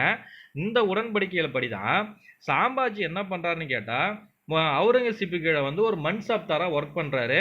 மன்சப்தார் 5000 அப்படின்ற படிநிலையில் வந்து சாம்பாஜி வந்து என்ன பண்ணுறாரு, அவுரங்கசீப் கிட்ட வந்து ஒரு மன்சப்தாராக ஒர்க் பண்ணுறாரு. ஸோ இதனால தான் முகலாயர்கிட்ட வந்து சாம்பாஜி ஒர்க் பண்ண வேண்டிய ஒரு சூழ்நிலை ஏற்படுது. சரியா? அடுத்து இந்த ராஜா ஜெய்சிங் என்ன சொல்கிறாருன்னா, சிவாஜி அவர்களே நீ வாங்க நம்ம ஆக்ரா வரைக்கும் போகலாம், அவுரங்கசீப்பை பார்க்கலாம் அப்படின்னு சொல்லிட்டு கூப்பிட்றாரு. சிவாஜி என்ன பண்ணுறாரு, தயங்குறாரு. அப்போது நம்ம ராஜா ஜெய்சிங் என்ன சொல்கிறாரு, ஆக்ராவில் வந்து உங்களுடைய உயிருக்கு வந்து நான் தான் பாதுகாப்பு, அதனால் வந்து நீங்கள் என்னையை நம்பி ஆக்ராவுக்கு வாங்க அப்படின்னு சொல்லிட்டு சிவாஜியையும் அவருடைய மகனான சாம்பாஜியும் கூட்டுக்கிட்டு ஆக்ராவுக்கு போகிறாரு ஜெய்சிங். 1666 மே மாதம் ஆக்ரா கோட்டையை போய் 2 பேரும் ரீச் ஆகுறாங்க. அந்த இடத்துல அவுரங்கசீப் என்ன பண்ணாருன்னா சிவாஜியை வந்து அவமரியாதை செஞ்சாரு. இதனால கட்டுப்பான சிவாஜி அவுரங்கசீப்பை எதிர்த்து பேச ஆரம்பிச்சாரு. இதனால அவுரங்கசீப்பு சிவாஜியை வந்து என்ன பண்றாருன்னா தூக்கி ஜெயிலில் போட்டாரு. அந்த ஜெயிலில் இருந்த சிவாஜி ஒரு பழக்கூடையுடைய உதவியால் ஜெயிலை விட்டு தப்பிச்சு வெளியே வந்துடுறாரு. இப்போ உங்களுக்கு வந்து ஒரு விஷயம் வந்து தெரியணும். என்னன்னு கேட்டிங்கன்னா, சிவாஜியும் போனாங்க, சாம்பாஜியும் போனாங்க. சிவாஜியை மட்டும் ஏன்பா ஜெயிலில் போட்டாங்க அப்படின்னா, சிவாஜி மட்டும் ஏன் ஜெயிலில் போட்டாங்க, சாம்பாஜி ஏன் போடலை அப்படின்னா, ஏற்கனவே இந்த புரந்தர் உடன்படிக்கையின் மூலயமா சாம்பாஜி என்னவா வச்சிருக்கிறாங்க, ஒரு மன்சப்தாராக வச்சிருக்கிறாங்க. அதனால இந்த சாம்பாஜி வந்து அவுரங்கசீப்பு கட்டுப்பட்டவராக தான் கிட்டத்தட்ட இருக்கிறார். பெரும்பாலும் வந்து சிவாஜி போட்ட உடன்படிக்கைலாம் அவ்வளோ சீக்கிரம் மீற மாட்டார். சரிங்களா? ஆப்போசிட் பார்ட்டி மீறினா தான் மீறுவார். அதனால் வந்து இப்போ சாம்பாஜி மன்சப்தாராக தான் இருக்காங்க.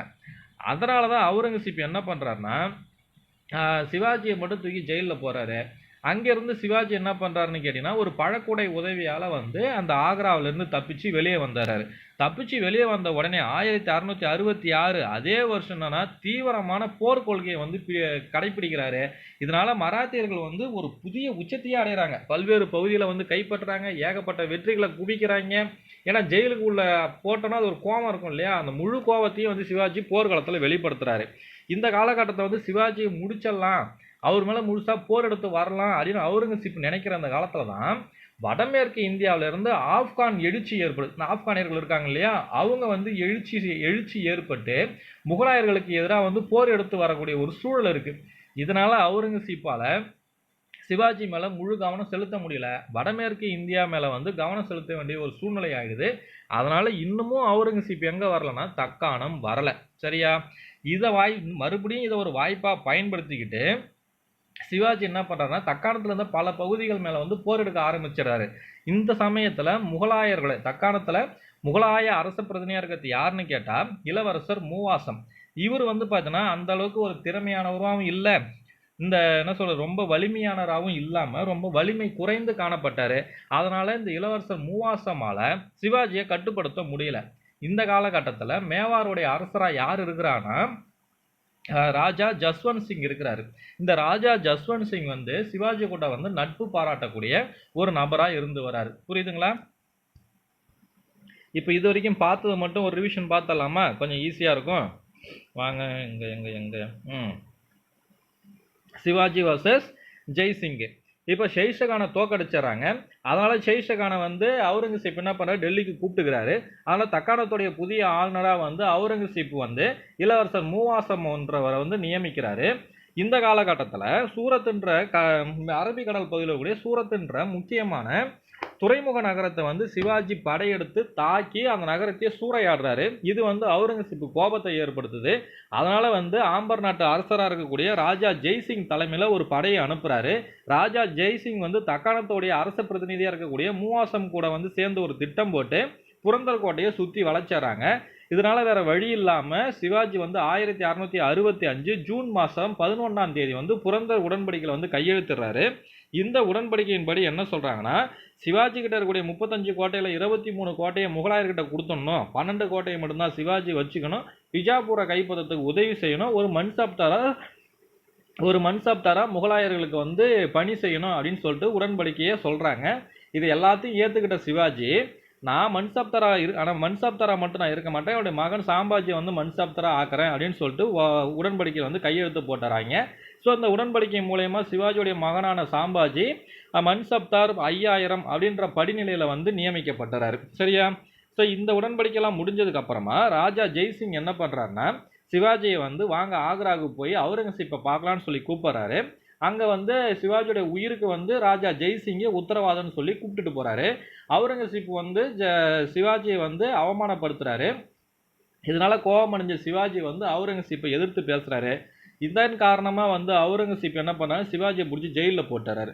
அந்த ஆக்ரா கோட்டையில் இருக்கக்கூடிய ஜெயிலில் போட்டுறாரு. அந்த ஆக்ரா கோட்டையிலேருந்து ஒரு பழக்குடை உதவியால் அந்த கோட்டையிலேருந்து தப்பிச்சு வெளியே வந்துடுறாரு சிவாஜி. இதெல்லாம் நடந்த ஆண்டு எதுன்னு கேட்டால் 1666 மே மாதம் நடந்த சம்பவம் இது. இந்த 1666 மே மாதம் தான் ஆக்ரா கோட்டையை போய் அடைஞ்சிருப்பார் சிவாஜி. ஸோ அந்த கோட்டையிலேருந்து தப்பிச்சு வந்த அதே வருஷமான 1666 தீவிரமாக போர் நடவடிக்கையில் ஈடுபடுறாரு. இது சிவாஜியை அடக்கலான்னு சொல்லிட்டு அவுரங்கசீப் நினைக்கும் போது தான் ஆப்கான்களுடைய எழுச்சி ஏற்பட்டு முகலாயர்களுக்கு ஒரு அச்சுறுத்தலாக வருது. சரிங்களா? அதனால ஆப்கானியர்களை வந்து வடமேற்கு இந்தியாவில் சமாளிக்க வேண்டிய ஒரு சூழ்நிலை அவுரங்கசீப்புக்கு வந்ததுனால சிவாஜி மேலே வந்து ஃபோக்கஸ் பண்ணி வர முடியல. இந்த சமயத்தில் தக்காணத்துடைய ஆளுநரக்கூடிய மூவாசம் வந்து வலிமை குறைந்து இருந்ததுனால சிவாஜியை கட்டுப்படுத்த முடியல. சிவாஜி அடுத்தடுத்த பல பகுதிகள் மேலே வந்து போர் எடுத்து பல பகுதிகளை வந்து கைப்பற்றக்கூடிய ஒரு சூழ்நிலை ஏற்படுது. இந்த மாதிரி சிவாஜியோடைய அருமை பெருமைகளை தெரிஞ்ச மேவாருடைய அரசனாக இருக்கக்கூடிய ஜஸ்வந்த் சிங் சிவாஜி கூட வந்து நட்பு பாராட்டுறாரு. சரிங்களா? இப்படி 1666 தீவிரமான போர் கொள்கையை சிவாஜி கடைபிடிக்க ஆரம்பிச்சதுனால பீராரில் சிவாஜிக்கு முன்னாடி வந்து ஜாகிர்னு சொல்லிட்டு நிலத்தை கொடுத்துருப்பாங்க இல்லையா, அந்த நிலத்தை அவுரங்கசீப் கைப்பற்ற ஆரம்பிச்சிட்டாரு. சரிங்களா? ஸோ அப்போ சிவாஜியோட நிலத்தை யார் கைப்பற்றிட்டா, அவுரங்கசீப் வந்து கைப்பற்றிட்டாரு. இதனால கோபம் அடைஞ்ச சிவாஜி என்ன பண்ணுறாருன்னா, இந்த புரந்தர உடன்படிக்கையின் மூலயமா ஒரு சில கோட்டைகளை கொடுத்துருப்பாரு. அடுத்து வந்து படை வீரர்களையும் வந்து பிஜாப்பூரை வந்து கைப்பற்றத்துக்காக அவுரங்கசீப் கொடுத்துருப்பாரு. அந்த படை வீரர்கள்லாம் திரும்ப கூப்பிட்டுக்கிறாரு. சரியா? ஸோ அவுரங்கசீப் வந்து சிவாஜிக்கு சொந்தமான நிலத்தை கைப்பற்றுறாரு. இதனால வந்து கோபமடைஞ்ச சிவாஜி வந்து முகலாய படைகளுக்கு வந்து முகலாய படைக்கு வந்து அனுப்பியிருந்த அவருடைய படை வீரர்கள்லாம் திரும்ப அழைச்சிக்கிறாரு.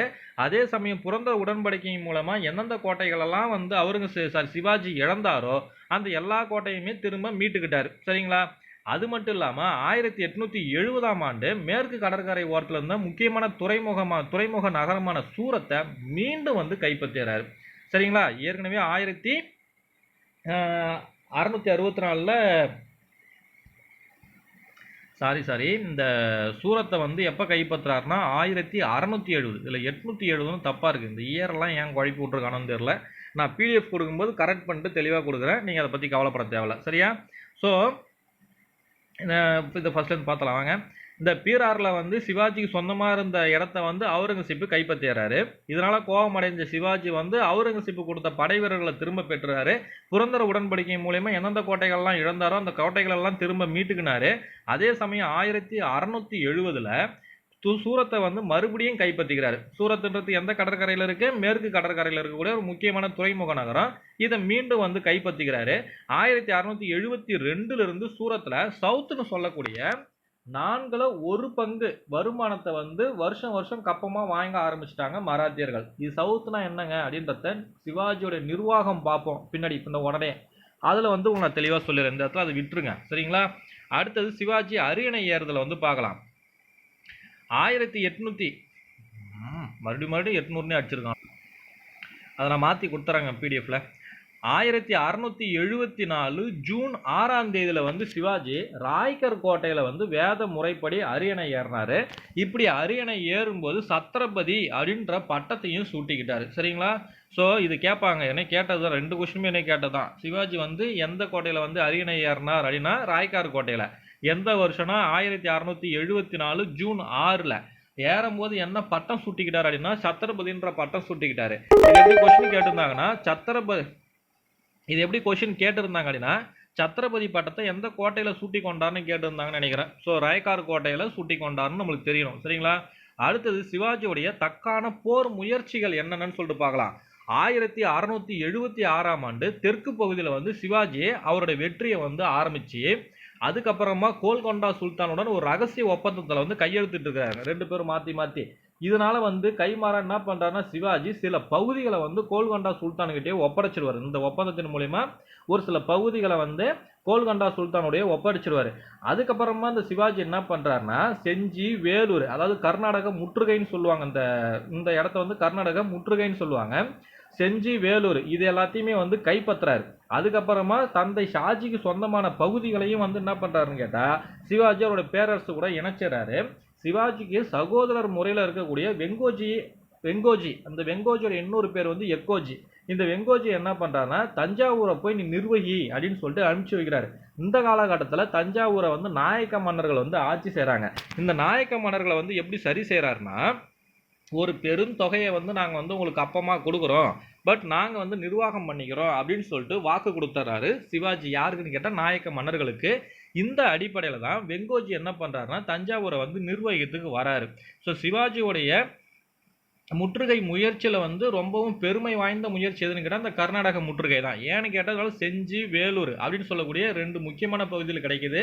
இந்த பகுதிகளை அடிப்படையாக கொண்டு தான் தஞ்சாவூர்ன்ற பகுதியை வந்து அவருடைய சகோதரர் இருக்கக்கூடிய வெங்கோஜிக்கு அவரு கொடுக்க முடியுது. சரிதா? அதுக்கப்புறமா புதுசாக கைப்பற்றினாதான் சொல்கிறேன் இல்லையா அந்த வேலூர், செஞ்சி. இந்த செஞ்சி வந்து புரந்தர் கோட்டை மாதிரியே ரொம்ப பாதுகாப்பான ஒரு கோட்டையாக இருக்குது. இந்த செஞ்சி வந்து பாதுகாப்பான ஒரு பகுதியாக இருக்குது. யாருக்குன்னு கேட்டால் சிவாஜிக்கு அப்புறமா யார் பதவிக்கு வராங்களோ அவங்களுக்கு, சிவாஜி காலத்தில் கிடையாது. சரியா? ஸோ இதை மட்டும் மறுபடியும் ஒன்ஸ் பார்த்தலாமா? முகலாயர்களுடன் மோதல். எதனால் முகலாயர்களோட வந்து மறுபடியும் இவர் வந்து மோதலாரு? புரந்தர உடன்படிக்கையில் சமரசம் பண்ணிட்டாங்க. இருந்தாலும் மறுபடியும் ஏன் மோதலாரு? அவுரங்கசீப் வந்து சிவாஜியை தூக்கி ஜெயிலில் போட்டுறாரு. ஜெயிலேருந்து தப்பிச்சு வந்த சிவாஜி 1666 வந்து தீவிரமான போர் கொள்கையில வந்து ஈடுபடுறாரு. இதனால வந்து அவுரங்கசீப் வந்து பீரார்ல சிவாஜிக்கு சொந்தமா இருந்த நிலத்தை வந்து கைப்பற்றிடுறாரு. இதனால கோபமடைஞ்ச சிவாஜி என்ன பண்றாருன்னா முகலாயர்களுக்கு வந்து கொடுத்த படை வீரர்களை திரும்ப பெற்றுக்கிறாரு. புரந்தர உடன்படிக்கையின் மூலமா சிவாஜி இழந்த அந்த கோட்டைகள்லாம் மறுபடியும் மீட்டுக்கிறாரு. 1670ஆம் ஆண்டு மேற்கு கடற்கரை ஓரத்தில் இருந்த முக்கியமான துறைமுகமான சூரத்தை வந்து மீண்டும் வந்து கைப்பற்றுறாரு. 1672 சூரத்தில் சவுத் அப்படின்னு சொல்லக்கூடிய ஒரு வரியை வந்து வசூலிக்கிற ஆரம்பிச்சாரு. 1674 ஜூன் 6ஆம் தேதி வந்து சிவாஜி ராய்கார் கோட்டையில் வேத முறைப்படி அரியணை ஏறுறாரு. அரியணை ஏறும்போது சத்திரபதினு சொல்லிட்டு பட்டத்தையும் அவரு சூட்டிக்கிறாரு. சிவாஜி மேற்கொண்ட தக்கான போர் முயற்சிகள் என்னன்னு சொல்லி கேட்டா கோல்கொண்டா சுல்தானோட வந்து ஒரு ரகசிய ஒப்பந்தத்தில் ஒன்று கையெழுத்திடுறாரு. இதனால ஒரு சில பகுதிகளை வந்து கோல்கொண்டா சுல்தானுக்கு கொடுக்கறதா வாக்குறுதியும் கொடுக்குறாரு. வேலூர் செஞ்சி இந்த கோட்டையை வந்து கைப்பற்றின சிவாஜி அடுத்து அவர் தந்தைக்கு சொந்தமான நிலத்தையும் வந்து கைப்பற்றி அவருடைய பேரரசு கூட வந்து சேர்த்துக்கிறாரு. மதுரையை வந்து அதாவது மதுரை நாயக்கர்களுக்கு வந்து பெரிய அளவிலான தொகையை வந்து கப்பமாக கட்டி தஞ்சாவூர் பகுதியை வந்து அவங்க கிட்டேருந்து வாங்கி சகோதரர் அதாவது சிவாஜியுடைய சகோதரர் முறையில் இருக்கக்கூடிய வெங்கோஜின்னு சொல்லக்கூடிய எக்கோஜியை வந்து தஞ்சாவூரை நிர்வகிக்கிறதுக்காக அனுப்பி வச்சிடறாரு. இந்த கர்நாடக முற்றுகை வந்து சிவாஜியோடைய வாழ்க்கைக்கு வந்து மிகவும் பெருமை சேர்க்கக்கூடிய ஒரு முற்றுகையாக வந்து அமைஞ்சிருது. இவர் கைப்பற்றின செஞ்சி பகுதி வந்து சிவாஜியுடைய காலத்துக்கு பின்னாடி வந்தவங்களுக்கு வந்து 2ஆம் கட்ட பாதுகாப்பு அரணா வந்து திகழுது. சரிங்களா? இதுதான் சிவாஜியுடைய தக்கான போர் முயற்சிகள்னு கேட்டால் ஷார்ட்டாக சொல்லணும், அவ்வளோதான். சரியா? அடுத்தது சிவாஜியுடைய கடைசி நாட்கள் எப்படி இருந்தது அப்படின்னு சொல்லிட்டு பார்க்க போகிறோம். சிவாஜியுடைய கடைசி நாட்களை வந்து மகிழ்ச்சிகரமாகவே இல்லை அப்படின்னு சொல்கிறாங்க. என்ன காரணம்னா அவருடைய மூத்த மகனான சாம்பாஜி அவரை கைவிட்டுட்டு முகலாய முகாமில் போய் இணைஞ்சிடுவார். எப்போ இது நடக்குது அப்படின்னா இந்த புரந்தர உடன்படிக்கை வந்து கேன்சல் பண்ணிட்டு படைகள்லாம் திரும்ப கூப்பிட்றாரு இல்லையா, அப்போ சாம்பாஜி மறுபடியும் என்ன பண்ணுவார்னு கேட்டால் போய் முகலாயர் கூடயே போய் இணைஞ்சிடுவார். இதனால் வந்து இது சிவாஜி வந்து மிகுந்த மனக்கவலையே அளிக்கும். மறுபடியும் ஆனால் சாம்பாஜி என்ன பண்ணுவார்னா முகலாயர்களை விட்டுட்டு மறுபடியும் வந்து திரும்பி வந்துடுவார். எங்கன்னு கேட்டால் மராத்திய நாட்டுக்கே வந்து திரும்பி வந்துடுவார். அந்த நேரத்தில் வந்து அவுரங்கசீப் என்ன பண்ணுவார்னு கேட்டால் சாம்பாஜியை கைது செஞ்சு பன்கலா கோட்டையில் அடைச்சிடுவார். சரிங்களா? இதுக்கப்புறமா என்ன நடக்கும்னா அடுத்தடுத்து சிவாஜி தொடர்ந்து பல போர்களில் ஈடுபட்டு வந்தனால அவருடைய உடல் நலம் வந்து பெரிய அளவில் வந்து பாதிப்படைய ஆரம்பிச்சிடும். அதனால் வந்து அவர் தீராத இந்த வயிற்றுப்போக்கு இந்த மாதிரிலாம் ஏற்பட்டு 53வது வயதில் 1680ஆம் ஆண்டு வந்து அவர் இறந்துடுறாரு. அவருடைய மறைவுக்கு பிறகு அதாவது அவருடைய மறைவின் போது எதெல்லாம் அவருடைய ஆட்சிக்கு கீழே இருந்தது அப்படின்னா மேற்கு தொடர்ச்சி மலைகள், கல்யாண் மற்றும் கோவா, இந்த கல்யாணுக்கும் கோவாவுக்கும் இடையே இருக்கக்கூடிய கொங்கண பகுதி, இது ரெண்டுமே வந்து மேற்கு தொடர்ச்சி மலைகளும் கல்யாண் மற்றும் கோவாவுக்கு இடையே இருக்கக்கூடிய கொங்கண பகுதிகளும் சிவாஜியுடைய ஆளுகைக்கு கீழே தான் இருக்குது. அதே சமயம் தெற்கில் பெல்காம் தொடங்கி துங்கபத்ரா நதி வரைக்கும் மேற்கில் கர்நாடகாவை உள்ளடக்கிய பகுதிகள் வரை சிவாஜியின் கட்டுப்பாட்டில் இருந்தது. அவரது மரணத்தின் போது வேலூர், செஞ்சி மற்றும் இதர சில மாவட்டங்கள் பற்றிய விஷயத்தில் தீர்வு காணப்படவில்லை. அதாவது அதெல்லாம் அவரே வச்சுக்கிறதா இல்லைன்னா அவருடைய சகோதரர்களுக்கு கொடுத்துட்றதா அப்படின்னு ஒரு முடிவு எட்டப்படாமல் அப்படியே இருந்தது. சரிங்களா? மீதி மேலே பார்த்த எல்லாமே வந்து சிவாஜியுடைய ஆளுகைக்கு கீழே இருந்தது. அடுத்தது சிவாஜிக்கு பிறகு சிவாஜி இப்போ இறந்துறாரு இல்லையா, அதுக்கு அப்புறமா என்ன நடக்குதுன்னு பார்க்கலாமா? சிவாஜி இறந்த உடனே பல்கலா கோட்டையில் இருந்த சாம்பாஜியை வந்து விடுதலை செஞ்சு விட்டுறாரு அவுரங்கசீப். ஏன்னு கேட்டால் சிவாஜிக்கு வந்து மொத்தம் 2 பசங்க. ஒன்று மூத்த மகன் தான் யாருன்னு கேட்டால் அந்த சாம்பாஜி, இளைய மகன் பேர் வந்து ராஜாராம். சரிங்களா?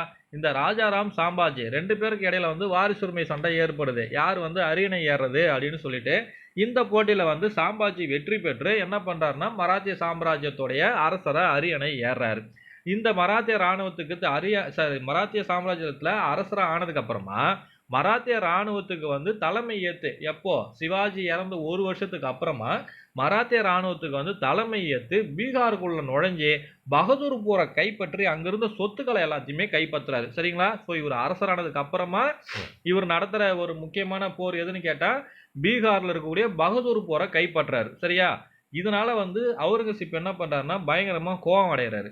ஏற்கனவே மேவாருக்கும் முகலாயருக்கும் ஆகவே ஆகாது. ஆனால் அவுரங்கசீப் பீரியடில் தான் என்ன பண்ணுறாருன்னா மேவாரில் இருக்கக்கூடிய ரஜபுத்திரர்கள் கிட்ட வந்து அவுரங்கசீப் வந்து ஒரு சமரசத்தை ஏற்படுத்திக்கிறார். ஸோ அதனால் அவுரங்கசீப்பும் மேவாரை சேர்ந்த ரஜபுத்திரர்களும் வந்து என்ன பண்ணிடுறாங்க, சமரசம் ஆயிடுறாங்க. அதனால அந்த மேவார் வழியா அவருடைய படைகள்லாம் நடத்தி எங்க வராருன்னா தக்காணத்துக்கு வராரு. சரிங்களா? ஸோ அவருடைய படைகளை தக்காணத்துக்கு கொண்டு வந்து 1686ல் பிஜாப்பூர் மேல படையெடுத்து பிஜாப்பூரை கைப்பற்றுறாரு. அடுத்தது 1687ல் கோல்கொண்டா மேல படையெடுத்து கோல்கொண்டாவை கைப்பற்றுறாரு. இங்க 887ன்னு குத்துருக்கு, தப்பு, 687. இந்த ஏன் இந்த 6 புள்ளா 8ன்னு மாத்தி வச்சிருக்காங்கன்னு தெரியலீங்க. நான் பிடிஎஃப்ல கரெக்ட் பண்ணி கொடுக்குறேன், நீங்க கவலைப்படாதீங்க. இப்படி 1686ல் வந்து பிஜாப்பூரும் 1687ல் வந்து கோல்கொண்டாவையும் அவுரங்கசீப் கைப்பற்றுறாரு. இந்த காலகட்டத்தில் அவுரங்கசீப்புக்கு எதிராக யார் செயல்படுறாருன்னா அவுரங்கசீப்புடைய மகனாக இருக்கக்கூடிய அக்பரே வந்து என்ன பண்ணுறாரு, அவுரங்கசீப்புக்கு எதிராக வந்து செயல்படுறாரு. இந்த அக்பரும் சாம்பாஜியும் சேர்ந்து தான் என்ன பண்ணுவாங்க, அவுரங்கசீப்புக்கு எதிராக வந்து செயல்பாட்டில் இருப்பாங்க. இந்த மாதிரி வந்து தக்காணத்தில் இருக்கக்கூடிய ஒரு பகுதியாக வந்து அவுரங்கசீப் கைப்பற்றினே வருவார். பிஜாப்பூர், கோல்கொண்டா, அகமது நகர் அப்படின்னு சொல்லிட்டு ஒன்று என்ன பண்ணுவார்னு கேட்டால் கைப்பற்றிக்கினே வருவார். இதனால் வேறு வழியே இல்லாமல் இவருடைய மகனாக இருக்கக்கூடிய 2ஆம் அக்பர் எங்கே தப்பிச்சு ஓட்டுவார், பாரசீகத்துக்கு வந்து தப்பிச்சு ஓடுவார். அவர் அங்கே பாரசீகத்துக்கு தப்பிச்சு ஓடினவர் திரும்பி அதுக்கப்புறம் என்ன பண்ணல, இந்தியாவுக்கே வரல. அதுதான் வந்து வரலாறு. சரிங்களா? ஸோ இவர் தப்பிச்சு ஓடிறாரு. ஆனால் அவுரங்கசீப் என்ன பண்ணுறாரு, சாம்பாஜியை வந்து கைது செஞ்சு கொண்டுறாரு. 1689ல் முகலாய படை வந்து சாம்பாஜியை சிறைப்பிடிச்சு கொன்னுடுது. அப்போ சிவாஜியோட 2 மகன்களில் மூத்த மகனான சாம்பாஜி இறந்துடுறாரு. இதனால என்ன ஆகுதுன்னா சிவாஜியோடைய 2வது மகனாக இருக்கக்கூடிய ராஜாராம் செஞ்சி கோட்டையிலிருந்து முகலாயர்களுக்கு எதிரான சண்டையை வந்து ஆரம்பிக்கிறார். சரிங்களா? இந்த ராஜாராமுக்கும் முகலாயர்களுக்கும் இடையிலான இந்த போராட்டம் வந்து பல ஆண்டுகள் வந்து நீடிச்ச வண்ணம் இருக்குது. ஒரு கட்டத்தில் வந்து ராஜாராம் 1700ல் வந்து இறந்தே போயிடுறாரு. இந்த ராஜாராமுக்கு 2 மனைவி, ஒன்று தாராபாய், இன்னொன்று ராஜாபாய். இந்த தாராபாய் என்ன பண்ணுறாங்கன்னா ஆட்சி அதிகாரத்தை கையில் எடுத்துக்கிறாங்க. யாருடைய சார்பாக ஆட்சி செய்கிறேன்னா அவருடைய குழந்தை, ஒரு கை குழந்தை ஒன்று இருக்குது. அந்த கை குழந்தை அரசராக வச்சு இவங்க வந்து அதை அரச பிரதிநிதின்ற மாதிரி என்ன பண்ணுறாங்கன்னா தாராபாய் வந்து ஆட்சியை வந்து கையில் எடுத்துக்கிட்டு இவங்க வந்து ராஜாராமுக்கு அப்புறமா முகலாயருக்கு எதிரான போராட்டத்தை தொடர்ந்து நடத்திட்டு வராங்க தாராபாய். சரிங்களா? ஸோ இந்த கை குழந்தை சார்பாக செயல்பட்ட தாராபாய் 50,000 வீரர்களை வந்து 50,000 வீரர்கள் அடங்கிய குதிரைப்படையை வந்து ஹைதராபாத்துக்கு எதிராக வந்து அனுப்பி வச்சுறாங்க. இதனால வந்து ஹைதராபாத் நகரமே சூறையாடப்படுது. ஹைதராபாத் நகரம் வந்து சூறையாடப்பட்டதுனால மசூலிப்பட்டினம் துறைமுகத்தில் வந்து பல வருஷத்துக்கு வந்து வர்த்தகம் வந்து பாதிப்படையுது. இப்படி மசூலிப்பட்டினத்தில் என்ன ஆகுது, பல வருஷத்துக்கு வந்து வர்த்தகம் வந்து பாதிப்படைகிற அளவுக்கு ஹைதராபாத்தை வந்து தாராபாய் தாக்குதல் நடத்தி ஒரு பெரிய அழிவை ஏற்படுத்திடுவாங்க. இந்த காலகட்டத்தில் அதாவது 1707ல் அவுரங்கசீப் இறந்துறாரு. அவுரங்கசீப் இறந்த போது கூட, அதாவது சிவாஜி இல்லை, அவருடைய மகனான சாம்பாஜி இல்லை, அதுக்கு அப்புறமா கூட மராத்தியோட கட்டுப்பாட்டில் பல கோட்டைகளும் கொத்தளங்களும் மராத்தியோட கட்டுப்பாட்டில் இருக்குது. சரிங்களா? ஸோ முகலாய பேரரசு வீழ்ச்சி அடைஞ்சிடுச்சு. ஆனால் மராத்திய பேரரசு வீழ்ச்சி அடையலை, வளர்ச்சி அடைஞ்சு வந்திருக்கு மாறா. சரிங்களா? ஸோ அவுரங்கசீப்புடைய மரணத்துக்கு பிறகு சாம்பாஜியுடைய மகனாக இருக்கக்கூடிய சாகு வந்து விடுதலையாகி வெளியே வராருங்க. இவர் எப்போங்க கைது பண்ணியிருப்பாங்க அப்படின்னா அக்பர் வந்து தப்பிச்சு பாரசீகம் போயிடுவார். ஸோ சாம்பாஜியை கைது பண்ணி கொண்டுடுவாங்க. ஸோ சாம்பாஜியின் மகனாக இருக்கக்கூடிய இந்த சாகுவை தூக்கி ஜெயிலில் போட்டிருப்பாரு அவுரங்கசீப். சரிங்களா? அதனால தான் வந்து அடுத்தது சாம்பாஜியோடைய சகோதரரான ராஜாராம் வந்து அரியணை ஏறியிருப்பார். ராஜாராம் 1700ல் இறந்ததுக்கு அப்புறமா தாராபாய் அரியணை ஏறியிருப்பாங்க. இப்போ அவுரங்கசீப் இறந்ததுக்கு அப்புறமா இந்த சாகு வந்து என்ன பண்ணுறாருன்னா விடுதலையாகி வெளில வராரு. இப்போ அவர் விடுதலாகி வெளில வந்த உடனே கை குழந்தையின் சார்பாக தானே வந்து தாராபாய் வந்து ஆட்சி செய்கிறாங்க. இப்போ வந்து நல்லா வளர்ந்த ஒரு ஆளுமையான ஒரு அரசரே என்ன பண்ணுறாரு, முகலாயர்கிட்ட இருந்து விடுதலாகி வந்துடுறாரு. அப்போ மராத்தியருடைய அரியணையில் இந்த சாகு தான் இருக்கணும் அப்படின்னு சொல்லிட்டு பல பேர் முடிவு பண்ணி இந்த சாகு வந்து என்ன பண்ணுறாங்கன்னா அரசராக மாற்றிடுறாங்க. ஆனால் இதை வந்து தாராபாய் எதிர்த்து ஒரு போராட்டமே நடத்துகிறாங்க. இதனால் வந்து உள்நாட்டு கலவரமே ஏற்படுது. இந்த உள்நாட்டு கலவரத்துலையும் சாகு வெற்றி பெற்று 1708ல் அரியணை ஏறுறாரு. அவர் வெற்றி பெற்றதுக்கு அப்புறமா சாகு வெற்றி பெற்றதுக்கு அப்புறமா பாலாஜி விஸ்வநாத் அப்படின்னு சொல்கிறவர் வந்து சாகுக்கு ஆதரவாக இருக்கிறாரு. இதனால் சாகு என்ன பண்ணுறாரு அப்படின்னு கேட்டிங்கன்னா இந்த பாலாஜி விஸ்வநாத்தை 1713ல் பேஷ்வாவாக நியமிக்கிறார். புனேவில் தான் பேஷ்வாவுடைய அலுவலகம் எங்கே இருக்கும், புனேவில் இருக்கும். ஸோ அப்போ புனேவில் இருக்கக்கூடிய பேஷ்வா அலுவலகத்துக்கு பாலாஜி விஸ்வநாத்தை 1713ல் பேஷ்வாவாக நியமிக்கிறாரு சாகு. இவரை வந்து நியமித்து, எப்பா நீ வந்து எல்லா ஒர்க்கையும் நீ பார்த்துக்கோ, எனக்கு வந்து ரொம்ப டயர்டாக இருக்குது, நான் சதாராவில் போய் ஓய்வு எடுக்க போகிறேன் அப்படின்னு சொல்லிட்டு இந்த சாகு எங்கே போயிடறாரு, ஓய்வு எடுக்கிறதுக்கு சதாராவுக்கு போயிடறாரு. பூனாவிலேருந்து பேஷ்வா என்ன பண்ணுறாரு, ஆட்சி செய்ய தொடங்குறாரு. ஸோ அரசர் யார், சாகு. ஆனால் ஆட்சி செய்கிறது யார், பேஷ்வாவாக இருக்கக்கூடிய பாலாஜி விஸ்வநாத். இந்த கதைலாம் ஒரு பக்கம் நடந்துக்கிட்டு இருக்க, இந்த ராஜாராம், அதாவது சாம்பாஜியுடைய சகோதரரான ராஜாராமுடைய மனைவியாக இருக்கக்கூடிய இந்த தாராபாய் என்ன பண்ணுறாங்கன்னா, கொல்காப்புரை தலைநகரமாக வச்சு வேற ஒரு ஆட்சியை வந்து உருவாக்குறாங்க. சரிங்களா, கொல்காப்புரை தலைநகரமாக வச்சு தாராபாய் என்ன பண்ணுறாங்க, வேற ஒரு அரசை வந்து உருவாக்கி ஆட்சி செய்ய ஆரம்பிக்கிறாங்க. இந்த தாராபாய்க்கு தொல்லை கொடுக்கறதுக்காக இப்போ ராஜாபாய் வராங்க. யார் இந்த ராஜாபாய், ராஜாராமுக்கு மொத்தம் 2 மனைவிகள் சொன்னோம். முதல்ல இந்த ராஜாராம் யாருன்னு ஒரு ரீகால் பண்ணிடுங்க. சிவாஜியுடைய 2வது மகன், சாம்பாஜியுடைய சகோதரர் தான் இந்த ராஜாராம். இந்த ராஜாராமுக்கு 2 மனைவிகள். முதல் மனைவி தான் தாராபாய், 2வது மனைவி பேர் வந்து ராஜாபாய். இந்த தாராபாய் வந்து சாகு கிட்ட வந்த அரியணை போட்டியில வந்து தோல்வி அடைஞ்சிட்டு கொல்காப்பூர்ல ஒரு புதிய அரசாங்கத்தை உருவாக்கி ஆட்சி செஞ்சுக்கிட்டு இருக்கிறாங்க. இந்த புரியுங்களா, முதல் மனைவியார் கூட தாராபாய் இப்போ கொல்காப்பூர்ல வந்து ஆட்சி செஞ்சுக்கிட்டு இருக்கிறாங்க.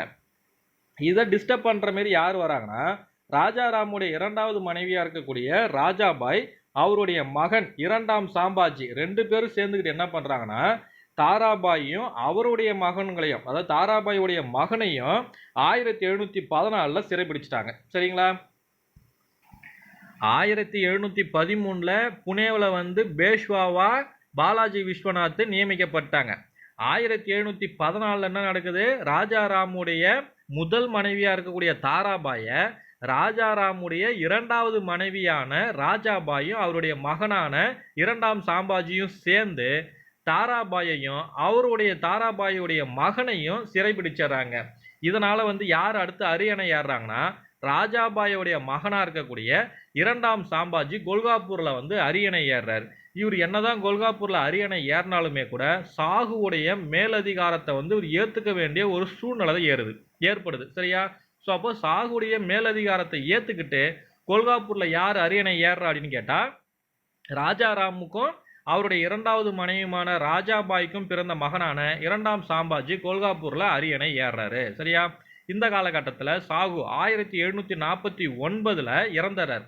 சாகு இறந்ததுக்கு அப்புறமா யாரு அரசராகிறா அப்படின்னா, ராமராஜா அப்படின்றவர் அரசராகிறார். 1749 யார் இறந்துட்டா, சாகு இறந்துட்டா. யார் அரியணை ஏறா, ராமராஜா அரியணை ஏறாரு. இந்த காலகட்டத்தில் கூட தாராபாய் என்ன பண்ணுறாங்கன்னா, உயிரோட தான் இருக்கிறாங்க.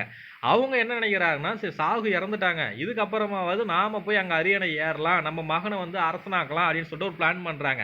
ஆனால் அந்த ராமராஜா என்ன பண்ணுறாருன்னா, பேஷ்வா கூட வந்து ஒரு உடன்படிக்கை போட்டுறாரு.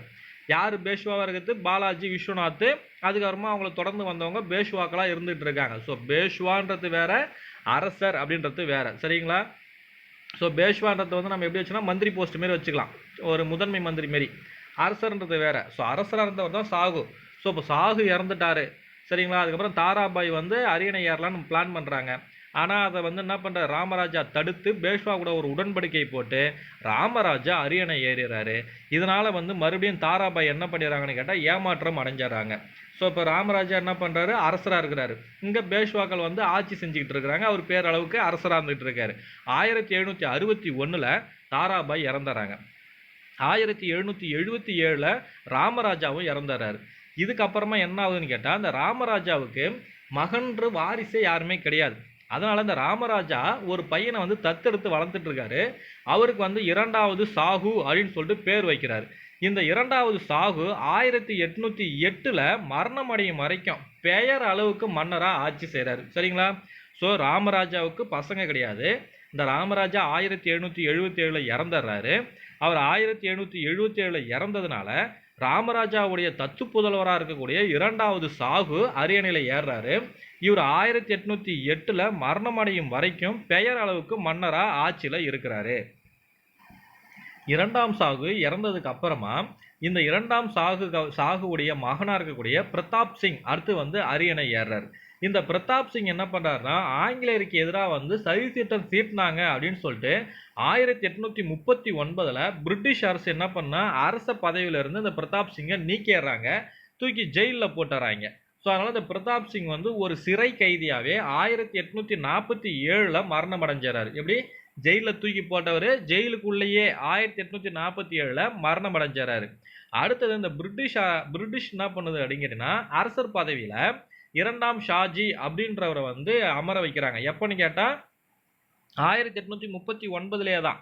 அதாவது இந்த பிரதாப் சிங்கை வந்து ஜெயிலில் தூக்கி போட்டாங்க இல்லையா 1839, அதே 1839 இந்த பிரதாப் சிங்கோடைய சகோதரா இருக்கக்கூடிய ஷாஹி அப்பா சாஹிப்னு அழைக்கப்பட்ட இந்த 2ஆம் ஷாஜி 1839 பிரிட்டிஷாரால அரச பதவியில் அமர்த்தப்படுறாரு. சரியா?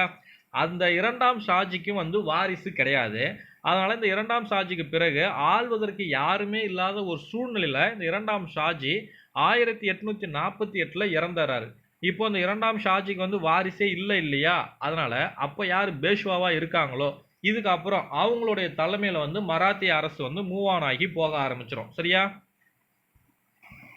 இந்த சிவாஜி மறைவுக்கு அப்புறமா ஒரு ஃபாஸ்ட்டாக ஒரு ரீகால் பண்ணிடலாமா? இப்போ சிவாஜி இறந்துறாரு. ஜெயிலில் இருக்கக்கூடிய சாம்பாஜி விடுதலை பண்ணிடுறாங்க. சிவாஜிக்கு 2 பசங்க, மூத்த பையன் சாம்பாஜி, சின்ன பையன் ராஜாராம். 2 பேருக்கு இடையில வந்து வாரிசுரிமை போட்டு ஏற்படுது. இதில் சாம்பாஜி ஜெயிச்சு அரசர் ஆகுறாரு. அரசரானதுக்கு அப்புறமா பீகாரில் இருக்கக்கூடிய பகதூர்பூரை கைப்பற்றுறாரு. இதனால கோபமடைஞ்ச அவுரங்கசீப் மேவாரில் இருக்கக்கூடிய ரஜபுத்திரர்கள் கூட வந்து சமாதானமாகி தக்கான பகுதிக்குள்ள படைகளை கொண்டு வராரு. 1687 அவுரங்கசீப் பீஜாப்பூரை கைப்பற்றாரு. 1687 கோல்கொண்டாவை கைப்பற்றுறாரு.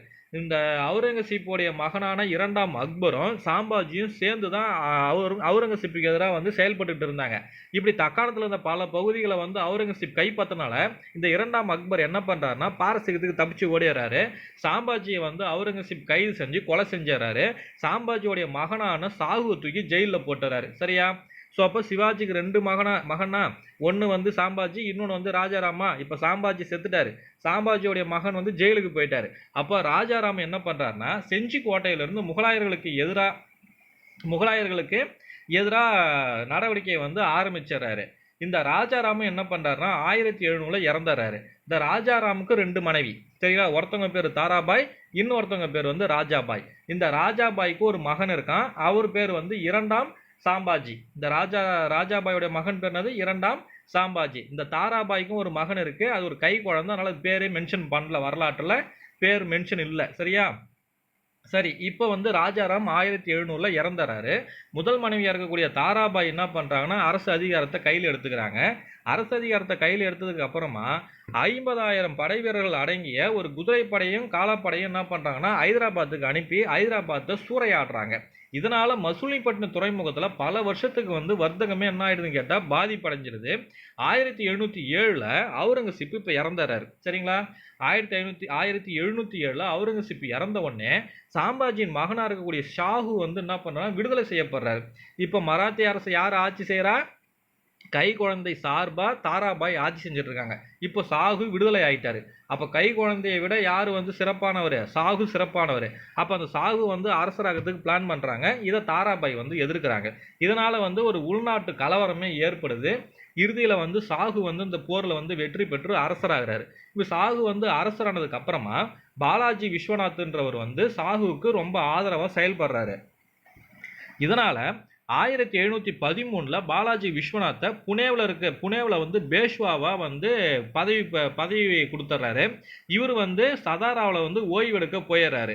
அதனால் பாலாஜி விஸ்வநாத் புனேவில் இருந்து ஆட்சி செய்ய ஆரம்பிச்சிடறாரு. இது ஒரு பக்கம் இங்கே போயிட்டு இருக்கும்போது நம்ம ராஜாராமுடைய மனைவியாக இருக்கக்கூடிய அந்த தாராபாய் என்ன பண்ணுறாங்கன்னா கொல்காப்பூரை தலைநகராக வச்சு புதுசாக ஒரு அரசையை வந்து உருவாக்குறாங்க. நீ என்ன கொல்காப்பூரில் வந்து அரசை உருவாக்குற அப்படின்னு சொல்லிட்டு ராஜாராமுடைய 2வது மனைவியான ராஜாபாயும் ராஜாராமுடைய 2வது மனைவிக்கு பிறந்த மகனான 2ஆம் சாம்பாஜியும் ராஜாபாயை வந்து எதிர்த்து போர் செஞ்சு தாராபாயை வந்து எதிர்த்து போர் செஞ்சு தாராபாயையும் அவங்களுடைய மகனையும் சிறைபிடிச்சிடறாங்க. சரியா? ஸோ 2வது மனைவி ராஜாராமுடைய 2வது மனைவி முதல் மனைவியை சிறைபிடிச்சிடறாங்க. இதனால என்ன ஆகுதுன்னு கேட்டீங்கன்னா ராஜாராமுடைய 2வது மனைவியாக இருக்கக்கூடிய ராஜாபாய்க்கு பிறந்த குழந்தை 2ஆம் சாம்பாஜி கொல்காப்பூரில் அரியணை ஏறுறாரு. கொல்காப்பூரில் ஒரு மாற்று அரசாங்கத்தை உருவாக்குனது ராஜாராமுடைய முதல் மனைவியாக இருக்கக்கூடிய தாராபாய். ஆனால் அரியணை ஏறுறது யார் அப்படின்னு சொல்லி பார்த்தா 2வது மனைவிக்கு பிறந்த இரண்டாம் சாம்பாஜின்றவர் தான் அரியணை ஏறாரு. காரணம் தாராபாயையும் அவருடைய அவருடைய மகனையும் இரண்டாவது மனைவியான ராஜாபாயும் அவருடைய ராஜாபாயுடைய மகனான இரண்டாம் சாம்பாஜியும் சிறை பிடிச்சிட்டாங்க. சரிங்களா? ஸோ முதல் மனைவியை சிறை பிடிச்சதுனால இரண்டாவது மனைவியின் மகன் வந்து அரியணை ஏறாரு 1714. என்னதான் இவர் வந்து கொல்காப்பூரில் அரியணை ஏறினாலுமே கூட சாகுவுடைய மேலதிகாரத்தை வந்து இவர் ஏற்றுக்க வேண்டிய ஒரு சூழ்நிலை இருக்குது. இந்த காலகட்டத்தில் என்ன நடக்குதுன்னா 1749 சாகு வந்து இறந்துறாரு. இந்த மறுபடியும் வந்து தாராபாய் என்ன பண்ணுறாங்க, நம்ம மகனை வந்து அரியணை ஏற்றலான்னு சொல்லிட்டு ஆசைப்படுறாங்க. ஆனால் ராமராஜா அப்படின்றவர் வந்து என்ன பண்ணுறாரு, பேஷ்வா கூட வந்து ஒரு உடன்படிக்கை பண்ணி ராமராஜா வந்து அரியணை ஏறாரு. இதில் தாராபாய் வந்து ஏமாந்து போகிறாங்க. 1761 தாராபாய் இறந்துடுறாங்க. 1777 ராமராஜான்றவரும் இறந்துடுறாங்க. இந்த ராமராஜா அப்படின்றவருக்கு வந்து வாரிசே கிடையாது. ராமராஜாவுக்கு வந்து என்ன கிடையாது, வாரிசே கிடையாது. அதனால தான் ராமராஜா என்ன பண்ணுறாருன்னா இரண்டாம் சாகுன்ற பேரில் வந்து ஒரு மகனை வந்து தத்தெடுத்து வளர்த்துட்டு இருக்காரு. இந்த இரண்டாம் சாகு வந்து ராமராஜாவுக்கு அப்புறமா அரியணை ஏறாரு. 1808 இந்த இரண்டாம் சாகு இறக்கிற வரைக்கும் பெயரளவுக்கு ஒரு அரசராக இருக்கிறாரு. இந்த இவர் இறந்ததுக்கு அப்புறமா இரண்டாம் சாகு இறந்ததுக்கு அப்புறமா இரண்டாம் சாகுடைய மகனாக இருக்கக்கூடிய பிரதாப் சிங் அடுத்து அரியணை ஏறாரு. இந்த பிரதாப் சிங் வந்து பிரிட்டிஷுக்கு எதிராக வந்து சதி திட்டம் தீட்டினாங்கன்னு சொல்லிட்டு பிரிட்டிஷ் அரசால் 1839 அரியணையிலிருந்து இறக்கி ஜெயிலில் தூக்கி போட்டாராங்க. யாரை? பிரதாப் சிங்கை. அதே வருஷம் 1839 இந்த பிரதாப் சிங்குடைய சகோதரா இருக்கக்கூடிய சாஹி அப்பா சாஹிப்னு சொல்லக்கூடிய இரண்டாம் ஷாஜியை அரசராக அனௌன்ஸ் பண்ணுது இந்த பிரிட்டிஷ் அரசாங்கம். 1847 ஒரு சிறை கைதியாகவே பிரதாப் சிங் வந்து சிறையிலேயே வந்து இறந்துறாரு. சரியா? ஸோ அடுத்ததுங்க வந்து யார் ஆட்சி செஞ்சுட்டு இருக்கிறா, இந்த பிரதாப் சிங்குடைய சகோதரர் இருக்கக்கூடிய இரண்டாம் ஷாஜி 1839 பிரிட்டிஷ் அரசால் அரசனாக அறிவிக்கப்பட்டு ஆட்சி செஞ்சுட்டு இருக்காரு. இந்த இரண்டாம் ஷாஜிக்கும் வந்து வாரிசுன்னு சொல்லிட்டு யாருமே இல்லை. அதனால் வந்து அவருக்கு அப்புறமா ஆட்சி செய்கிறதுக்கு யாருமே இல்லாததுனால அந்த இரண்டாம் ஷாஜி 1848 மரணம் அடைந்த பிறகு பேஷ்வாவுடைய ஆட்சி உருவாகுது. ஸோ அதுக்கப்புறமா பேஷ்வா தான் யாருக்கு தலைமை ஏற்றி போகிறாங்க, மராத்தியர்களுக்கு தலைமை ஏற்றி ஆட்சி நடத்த ஆரம்பிச்சிடறாங்க. சரியா? இதுக்கப்புறம் என்ன பார்க்க போகிறோம் அப்படின்னு கேட்டால் சிவாஜியுடைய நிர்வாகம். சரி, இதையும் அப்படியே கையோட பார்த்தலாமா? சிவாஜி வந்து அவருடைய அன்றாட நிர்வாகத்தில் சிவாஜிக்கு உதவுறதுக்காக அஷ்டபிரதான் அப்படின்னு அழைக்கப்பட்ட ஒரு ஆலோசனை சபையை வச்சுருந்தார். சரிங்களா? இந்த அஷ்டபிரதானில் வந்து மொத்தம் 8 அமைச்சர்கள் வந்து இருந்தாங்க. இந்த அஷ்டபிரதான் சபையோடைய ரொம்ப முக்கியமான நோக்கமே என்னன்னு கேட்டால் அரசருக்கு ஆலோசனை சொல்லணும். அவ்வளோதான். இவங்க சொல்கிறத வந்து அரசர் ஏற்றுக்கணும்லாம் அவசியம் கிடையாது. இவங்க வந்து இப்படி பண்ணால் நல்லா இருக்கும் அப்படின்னு சொல்லிட்டு ஆலோசனை சொல்லுவாங்க.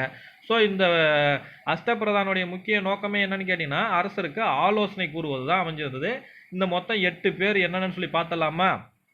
ஃபர்ஸ்ட் போஸ்ட்டை பாருங்க, முக்கிய பிரதான் அல்லது பேஷ்வா அல்லது பிரதம மந்திரி. இவர் தான் வந்து அரசருக்கு அடுத்த நிலையில் இருக்கக்கூடியவர். நாட்டுடைய பொது நலன்கள் மற்றும் முன்னேற்றத்தில் கவனம் செலுத்துவது தான் இவருடைய முக்கியமான கடமை. அரசருக்கு அடுத்த நிலையில் இருக்கிறது யாரு? பேஷ்வா பதவி தான். சரியா? அடுத்தது அமத்தியா அல்லது நிதி அமைச்சர். அரசுடைய அனைத்து பொது கணக்குகளையும் ஆராய்ஞ்சி அதுக்கு ஒப்புதல் கையொப்பமிடுவது தான் இவருடைய வேலை. நிதி அமைச்சர் அமத்தியா அல்லது நிதி அமைச்சர். அடுத்தது வாக்கிய நாவிஸ் அல்லது மந்திரி. அரசுடைய நடவடிக்கைகள் மற்றும் நீதிமன்ற நடவடிக்கைகளையும் ஆவண வடிவில் பராமரிக்க வேண்டியது இவருடைய கடமை. வாக்கிய நாவிஸ் அல்லது மந்திரி இவருடைய ஒர்க் என்னது? அரசுடைய நடவடிக்கைகளையும் நீதிமன்ற நடவடிக்கைகளையும் ஆவண வடிவத்தில் வந்து பராமரிக்கணும். அடுத்தது சுமந்த் அல்லது டாபீர் அல்லது வெளியுறவு செயலாளர். ஸோ இதெல்லாம் ஒரு பேர். சுமந்த்னு சொல்லலாம், அப்படின்னா டாபீர்னு சொல்லலாம், அப்படின்னா வெளியுறவு செயலர்னு அப்படின்னு சொல்லலாம். இவருடைய முக்கியமான ஒர்க் என்னன்னா மன்னருக்கு வந்து போர் மற்றும் அமைதி குறித்து அனைத்து விஷயங்கள்லையும் இவர் தான் ஆலோசனை சொல்லணும்.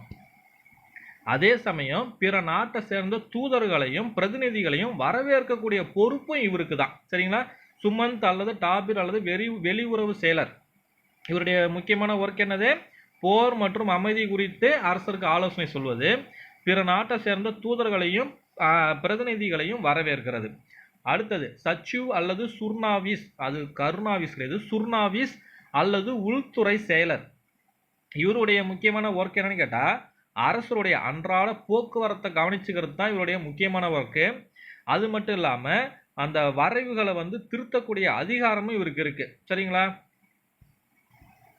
பர்கானாக்கள் இருக்கக்கூடிய கணக்குகளையும் இவர் சரிபார்க்கிறார். ஸோ சச்சிவ் அல்லது சுர்னாவிஸ் அல்லது உள்துறை செயலுடைய முக்கியமான பணிகள் மொத்தம் 3. ஒன்று அரசருடைய அன்றாட போக்குவரத்தை பார்த்துக்கணும். ரெண்டாவது வரைவுகளை திருத்தக்கூடிய அதிகாரமும் இவருக்கு இருக்குது. வரைவுனா லெட்ரு, வேற ஒன்றும் இல்லை, சரிங்களா? அது திருத்தக்கூடிய அதிகாரமும் இவருக்கு இருக்குது. அடுத்து வந்து பர்கானாக்களின் கணக்குகளையும் வந்து இவர் சரி பார்த்தாரு. அடுத்தது பாருங்க, பண்டிட் ராவ் அல்லது தனத்தியானா அல்லது சதர் அல்லது முதாசிப் அல்லது மத தலைவர்ன்றது தான் இவ்வளோ நேம்ஸ் இருக்கு. பண்டிட் ராவ், தனத்தியானா, சதர், முதாசிப் இப்படின்னு சொல்லிட்டு யாருடைய பேர்? இதெல்லாம் மத தலைவருக்கு ஒரு பேர். இது இவருடைய ஒர்க்கு என்னன்னு கேட்டிங்கன்னா, மத சடங்குகள் மதம் தொடர்பான சடங்குகளுக்கும் தான தர்மங்களுக்கும் இவர் தான் பொறுப்பு. சமூக சட்டத்திட்டங்கள் மற்றும் பொது ஒழுக்க நடைமுறைகளை நெறிப்படுத்துவதற்கு இவர் நீதிபதியாக இருக்கிறார். அடுத்தது நியாயதிஷ் அல்லது தலைமை நீதிபதி. குடிமை மற்றும் இராணுவ நீதிக்கு இவர் தான் வந்து பொறுப்பேற்றிருந்தார். ஸோ நியாயதிஷ்னானது தலைமை நீதிபதினு அர்த்தம். அடுத்தது சாரி நௌபத் அல்லது தலைமை தளபதி. ஸோ சாரி நௌபத்னா என்னது? தலைமை தளபதி அவர் தான். இராணுவத்தில் வந்து ஆள் சேர்க்கறது, அமைப்பு ரீதியாக இராணுவத்தை வந்து பராமரிக்கிறது, இராணுவத்தை நிர்வகிக்கிறது, இது எல்லாத்தையும் யார் தான் பார்த்துக்கணும்? சாரி நௌபத்னு சொல்லக்கூடிய தலைமை தளபதி தான் பார்த்துக்கணும். அடுத்தது இப்போ அந்த 8 அமைச்சர்கள் யார் யாருன்னு பார்த்துட்டோம். இந்த 8 அமைச்சர்களில் ஒரு சிலவங்களுடைய பணிகள் வந்து ரொம்ப முக்கியமாக கொடுத்துருக்காங்க, அதை பார்க்கலாம், சரிங்களா? இப்போது ஒரு போர் ஏற்படும்னு வச்சுப்போமே, அந்த போர் காலத்தில் வந்து இராணுவத்தை வழி நடத்துவதற்கும் தலைமை ஏற்பதற்கும் இந்த 8 அமைச்சர்களில் யார் யாரெல்லாம் பங்கு ஏற்கணும் அப்படின்னு பார்த்தா, நியாயதிஷ் மற்றும் பண்டிட் ராவ், அதாவது தலைமை நீதிபதி, மத தலைவர், இவங்க 2 பேரை தவிர மீதி இருக்கக்கூடிய 6 அமைச்சர்களுமே என்ன பண்ணுமா? இந்த போருக்கு வந்து தலைமை ஏற்று வழிநடத்தி போகணும் அப்படின்னு சொல்கிறாங்க. அடுத்தது அரசு வந்து உருவாக்கக்கூடிய கடிதம், அடுத்து அது அரசுடைய ஆவணங்கள், அடுத்து அரசுடைய ஒப்பந்தங்கள், இது எல்லாத்துலேயுமே அரசருடைய லட்சணை, அதாவது குறியீடு, சிம்பிள் சொல்லுவோம் இல்லையா? இப்போ நம்ம தமிழ்நாட்டில் இருந்தால் சோழர்கள்னா புலி, பாண்டியர்கள்லாம் மீன், அந்த மாதிரி சொல்லிட்டு இவங்க தனியாக ஒரு சிம்பிள் வச்சுருப்பாங்க. அந்த சிம்பிளை வந்து கடிதம், ஆவணம், ஒப்பந்தம் எது ஒன்று உருவாக்கப்பட்டாலும் அதில் அரசருடைய சிம்பிளும் இருக்கணும், பேஷ்வாவுடைய சிம்பிளும் இருக்கணும். இது இல்லாமல் தனக்தியக்ஷா, நியாயதிக்ஷா, சேனாதிபதி தவிர்த்த மற்ற 4 அமைச்சருடைய ஒப்புதலையும் பெறணும், சரிங்களா? மறுபடியும் பாருங்க, ஏதோ ஒரு அரசுடைய ஒரு கடிதமோ ஆவணமோ ஒப்பந்தமோ ஏதோ ஒன்று உருவாக்குறாங்க அப்படின்னா அதில் அரசர், பேஷ்வா இவங்களுடைய லட்சணை கண்டிப்பாக வந்து அதில் இடம்பெற்றிருக்கணும். அதே சமயம் தனக்தியக்ஷா, நியாயதிக்ஷா, சேனாதிபதி தவிர்த்த இந்த 3 பேர் இல்லாமல் மீதி 4 பேர் இருப்பாங்க இல்லையா? மொத்தம் 8 அமைச்சர்கள் சொல்லியிருக்கோமா? அதில் முதல் அமைச்சர் யார்? பேஷ்வா. அவர் மேலேயே வந்துட்டார். அவருடைய சிம்பிள் தான் வந்து கண்டிப்பாக இருக்கணும்னு சொல்லிட்டோம். அரசோடைய சிம்பிள் இருக்கணும், அவருடைய சிம்பிள் இருக்கணும்னு சொல்லிட்டோம். மீதி மொத்தம் 8 அமைச்சரில் ஒருத்தர் பேஷ்வா போயிட்டாருன்னா மீதி 7 அமைச்சரா? அந்த 7 அமைச்சரில் தனக்தியக்ஷா, நியாயதிக்ஷா, சேனாதிபதி தவிர்த்த இந்த 3 பேருடைய கையெழுத்து அவசியமே கிடையாது, இவங்க ஒப்புதல் வாங்கணும்னு அவசியமே கிடையாது. இவங்க இல்லாமல் மீதி 4 அமைச்சர்கள் இருக்காங்க இல்லையா? அந்த 4 அமைச்சர்களுடையும் ஒப்புதல் வாங்கணும். அப்போ தான் வந்து அந்த கடிதத்துக்கோ இல்லைன்னா அந்த ஆவணத்துக்கோ அப்படின்னா அந்த ஒப்பந்தத்துக்கோ பவர். இவங்களுடைய ஒப்புதல் வாங்கலைன்னா அது ஒரு வெத்து பேப்பர் தான், சரியா? அடுத்தது பல அமைச்சர்களுக்கு கீழே வந்து 18 துறைகள் வந்து இருந்ததுன்னு சொல்கிறாங்க, ஓகேவா? அடுத்தது மாகாண நிர்வாகம் எப்படி இருந்ததுன்னு பார்க்கலாம். சிவாஜி என்ன பண்ணுறாருன்னா, நிர்வாக வசதிக்காக அவருடைய பேரரசை வந்து 4 மாகாணங்களாக பிரிச்சுட்டார். ஒவ்வொரு மாகாணத்துக்கும் வந்து ஒரு வைஸ்ராய்னு சொல்லக்கூடிய அரச பிரதிநிதியை வந்து நியமிச்சிருந்தார். இந்த மாகாணங்கள் வந்து பிராந்துன்னு சொல்லக்கூடிய பிராந்தியங்களாக பிரிக்கப்பட்டது. ஸோ பேரரசை எப்படி பிரிச்சிட்டாரு? 4 மாகாணமாக பிரிச்சிட்டாரு. இந்த மாகாணத்தை மறுபடியும் எப்படி பிரிக்கிறாரு? பிராந்துன்னு சொல்லக்கூடிய பிராந்தியங்களாக பிரிச்சுறாரு. அடுத்தது இந்த போர் வீரர்களுக்கோ இல்லை அரசு அதிகாரிகளுக்கோ அவங்களுக்கு ஊதியம் கொடுக்கணும் இல்லையா? அந்த ஊதியத்தை எல்லாம் எப்படி கொடுத்துட்டு இருந்தாங்க? ஜாகீராக கொடுத்துருந்தாங்க. ஜாகீர் மீன்ஸ் நிலமாக கொடுத்துட்டு இருந்தாங்க. இந்த முறையை வந்து என்ன பண்ணுறாங்கன்னா சிவாஜி ஒழிச்சிட்டு அனைத்து அதிகாரிகளுக்கும் என்னது ரொக்கமாக பணம் கொடுக்குறாரு. அனைத்து அதிகாரிகளுக்கும் ரொக்கமாக வந்து என்ன பண்ணுறாரு? பணம் கொடுக்குறாரு. அடுத்தது ஏதோ ஒரு குறிப்பிட்ட பகுதியை வந்து ஏதோ ஒரு அதிகாரிக்கு வந்து ஒதுக்கி கொடுத்து நிர்வாகம் பண்ண சொல்கிறாங்கன்னு வச்சிங்களேன். அந்த பகுதியில் வரக்கூடிய அந்த வருவாயை தான் வந்து அவர் நிர்வாகம் பண்ணணும். அங்கே இருக்கக்கூடிய சொத்துக்கள் மூலயமா வரக்கூடிய அந்த வருவாயை தான் வந்து அவர் நிர்வாகம் பண்ணணும். அந்த வருவாய் தான் அவருக்கு உரியதையே தவிர அந்த பகுதிகளில் வாழக்கூடிய மக்கள்கிட்ட வந்து இவங்க எந்த விதமான தொடர்பும் வச்சுக்க கூடாது. புரியுதுங்களா? ஏதோ ஒரு பகுதி ஏதோ ஒரு அதிகாரிக்கு ஒதுக்கப்படுது அப்படின்னா அவர் அந்த பகுதி மூலியமா வரக்கூடிய வருவாயை வந்து எடுத்துக்கலாம். ஆனால் அந்த பகுதியில் இருக்கக்கூடிய மக்கள்கிட்ட வந்து எந்த விதமான தொடர்பும் வந்து வச்சுக்க கூடாது அப்படின்றத ஸ்ட்ரிக்டாக வந்து உருவாக்கியிருந்தார் சிவாஜி. அடுத்தது சிவாஜியுடைய ஆட்சி காலத்தில் எந்த ஒரு பதவியுமே வந்து பரம்பரையான பதவியே கிடையாது. திறமை இருந்தால் தான், இல்லை திறமை இல்லையா போய் வா அப்படின்னு சொல்லிட்டாங்க. அடுத்தது பிராந்தியத்தின் செயல்பாடுகளுக்கான மையமாக கோட்டை தான் திகழ்ந்தது. கோட்டை மீன்ஸ் தலைநகரத்தில் இருக்கக்கூடிய சிவாஜி எங்கே இருக்கிறாரோ அந்த இடம். ஸோ கோட்டை தான் வந்து மையமாக திகழ்ந்தது. பாரம்பரியம்படி கிராமன்றது வந்து நிர்வாக நடைமுறையுடைய கடைசி அழகாக இருந்தது. ஸோ அப்போது எப்படி இதை பிரிக்கலாடி சொல்லிட்டா பேரரசை 4 மாநிலங்களாக 4 மாகாணங்களாக பிரிச்சுட்டாங்க. மாகாணத்தை பிராந்தியங்களாக பிரித்தாங்க. அப்போ பிராந்தியங்களுக்கு கீழே என்ன இருக்குன்னு கேட்டால் கிராமம் இருக்கும். சரியா? இதில் எதுவும் உங்களுக்கு குழப்பம் இருக்காதுன்னு நினைக்கிறேன். அடுத்தது சிவாஜியுடைய வருவாய் நிர்வாகம் பார்க்கலாம். சிவாஜி மேற்கொண்ட பெரும்பாலான ஆட்சித்துறை நிர்வாகங்கள் எல்லாமே தக்கான சுல்தானத்தில் பின்பற்றப்பட்டு வந்த நடைமுறைகளை தான் வந்து அடிப்படையாக வச்சுருந்தார். ஏன் வந்து இவர் தக்கான சுல்தானத்தில் பின்பற்ற முறையை வந்து அடிப்படையாக வச்சுருந்தார் அப்படின்னு பார்த்தா, இந்த மராத்தியர்கள் ஆரம்ப காலத்தில் வந்து பாமணி அரசர்களுக்கு இடையும் இந்த சுல்தான்களுக்கு இடையும் தான் வந்து, அதாவது கோல்கொண்டா, பிஜாப்பூர், அகமது இந்த சுல்தான்களிட தான் வந்து ஒர்க் பண்ணிட்டு வந்தாங்க. அதனால தான் இதையே அவர் வந்து அடிப்படையாக வச்சிருக்கிறார். எடுத்துக்காட்டா பேஷ்வான்னு சொல்லிட்டு ஒரு போஸ்டிங் ஒன்று உருவாக்கியிருந்தாங்க இல்லையா? இந்த பேஷ்வான்றது வந்து பாரசீகத்தில் இருக்கக்கூடிய ஒரு பட்டம். பாரசீக பட்டம்ன்றது அந்த பேஷ்வா. இதெல்லாம் வந்து ஒரு எடுத்துக்காட்டாக சொல்கிறாங்க. ஸோ சிவாஜி மேற்கொண்ட பெரும்பாலான ஆட்சித்துறை சீர்திருத்தங்கள் தக்கான சுல்தானத்தில் பின்பற்றப்பட்டு வந்த நடைமுறைகளையே அடிப்படையாக கொண்டிருந்தது ஒன்று. ரெண்டாவது, சிவாஜியோடைய நில வருவாய் முறை அகமது நகரில் வந்து மாலிக் ஆம்பர்னு சொல்லிட்டு ஒருத்தர் இருந்தார். அவர் வந்து நில வருவாய் முறையை வந்து ஒன்று உருவாக்கியிருப்பார். அந்த முறையை வந்து பின்பற்றியே தான் சிவாஜி வந்து நில வருவாய் முறையை வந்து உருவாக்கியிருந்தார். அடுத்தது, நிலத்தெல்லாம் வந்து அளக்கணும் இல்லையா? அப்படி அந்த நிலத்தை வந்து அளக்கிறதுக்காக சிவாஜி காலத்தில் பயன்படுத்தின அந்த அளவுகோலுக்கு பேர் என்னன்னு கேட்டால் காதி. சரியா? காதின்ற நில அளவுகோலை தான் வந்து பயன்படுத்துகிறாங்க. சிவாஜி வந்து அவருடைய காலத்தில் நிலங்களை 3 வகையாக பிரிக்கிறார். 1 நெல் வயல்கள் உள்ள நிலம், 2 தோட்ட நிலங்கள், 3 மலைப்பாங்கான நிலங்கள். ஸோ சிவாஜி நிலத்தை எப்படி பிரிச்சிருக்காரு? 3 வகையாக பிரிச்சிருக்காரு. அடுத்தது, இந்த நிர்வாக அமைப்புன்னு பார்க்கும்போது, சிவாஜிக்கு முன்னாடி இருந்த நிர்வாக அமைப்புன்னு பார்க்கும்போது தேஷ்முக்குகள், குல்கர்னிகள் அப்படின்னு சொல்லிட்டு 2 அதிகாரிகள் இருப்பாங்க. இந்த 2 அதிகாரிகள் தான் வந்து அதிகப்படியான அதிகாரங்களை வந்து வச்சுருந்தாங்க. சிவாஜியுடைய ஆட்சியின் கீழே வரும்போது இந்த 2 அதிகாரிகளுடைய அதிகாரத்தை குறைச்சிட்டார். ஸோ தேஷ்முக்குடைய அதிகாரமும் குறைஞ்சிருச்சு, குல்கர்னிகள் இவங்களுடைய அதிகாரமும் குறைஞ்சிருது. அதுக்கு பதிலாக அவர் என்ன பண்ணுறாருன்னா கற்கூன்கள் அப்படின்னு சொல்லிட்டு அழைக்கப்பட்ட வருவாய்த்துறை அதிகாரிகளை வந்து இவர் நியமிக்கிறார். சரியா? ஸோ அப்போ சிவாஜி காலத்தில் தேஷ்முக்குகள், குல்கர்னிகள் இவங்களுடைய அதிகாரம் குறைக்கப்பட்டு கற்கூன்கள்னு சொல்லக்கூடிய வருவாய்த்துறை அதிகாரிகளை வந்து சிவாஜியை நியமித்தார்.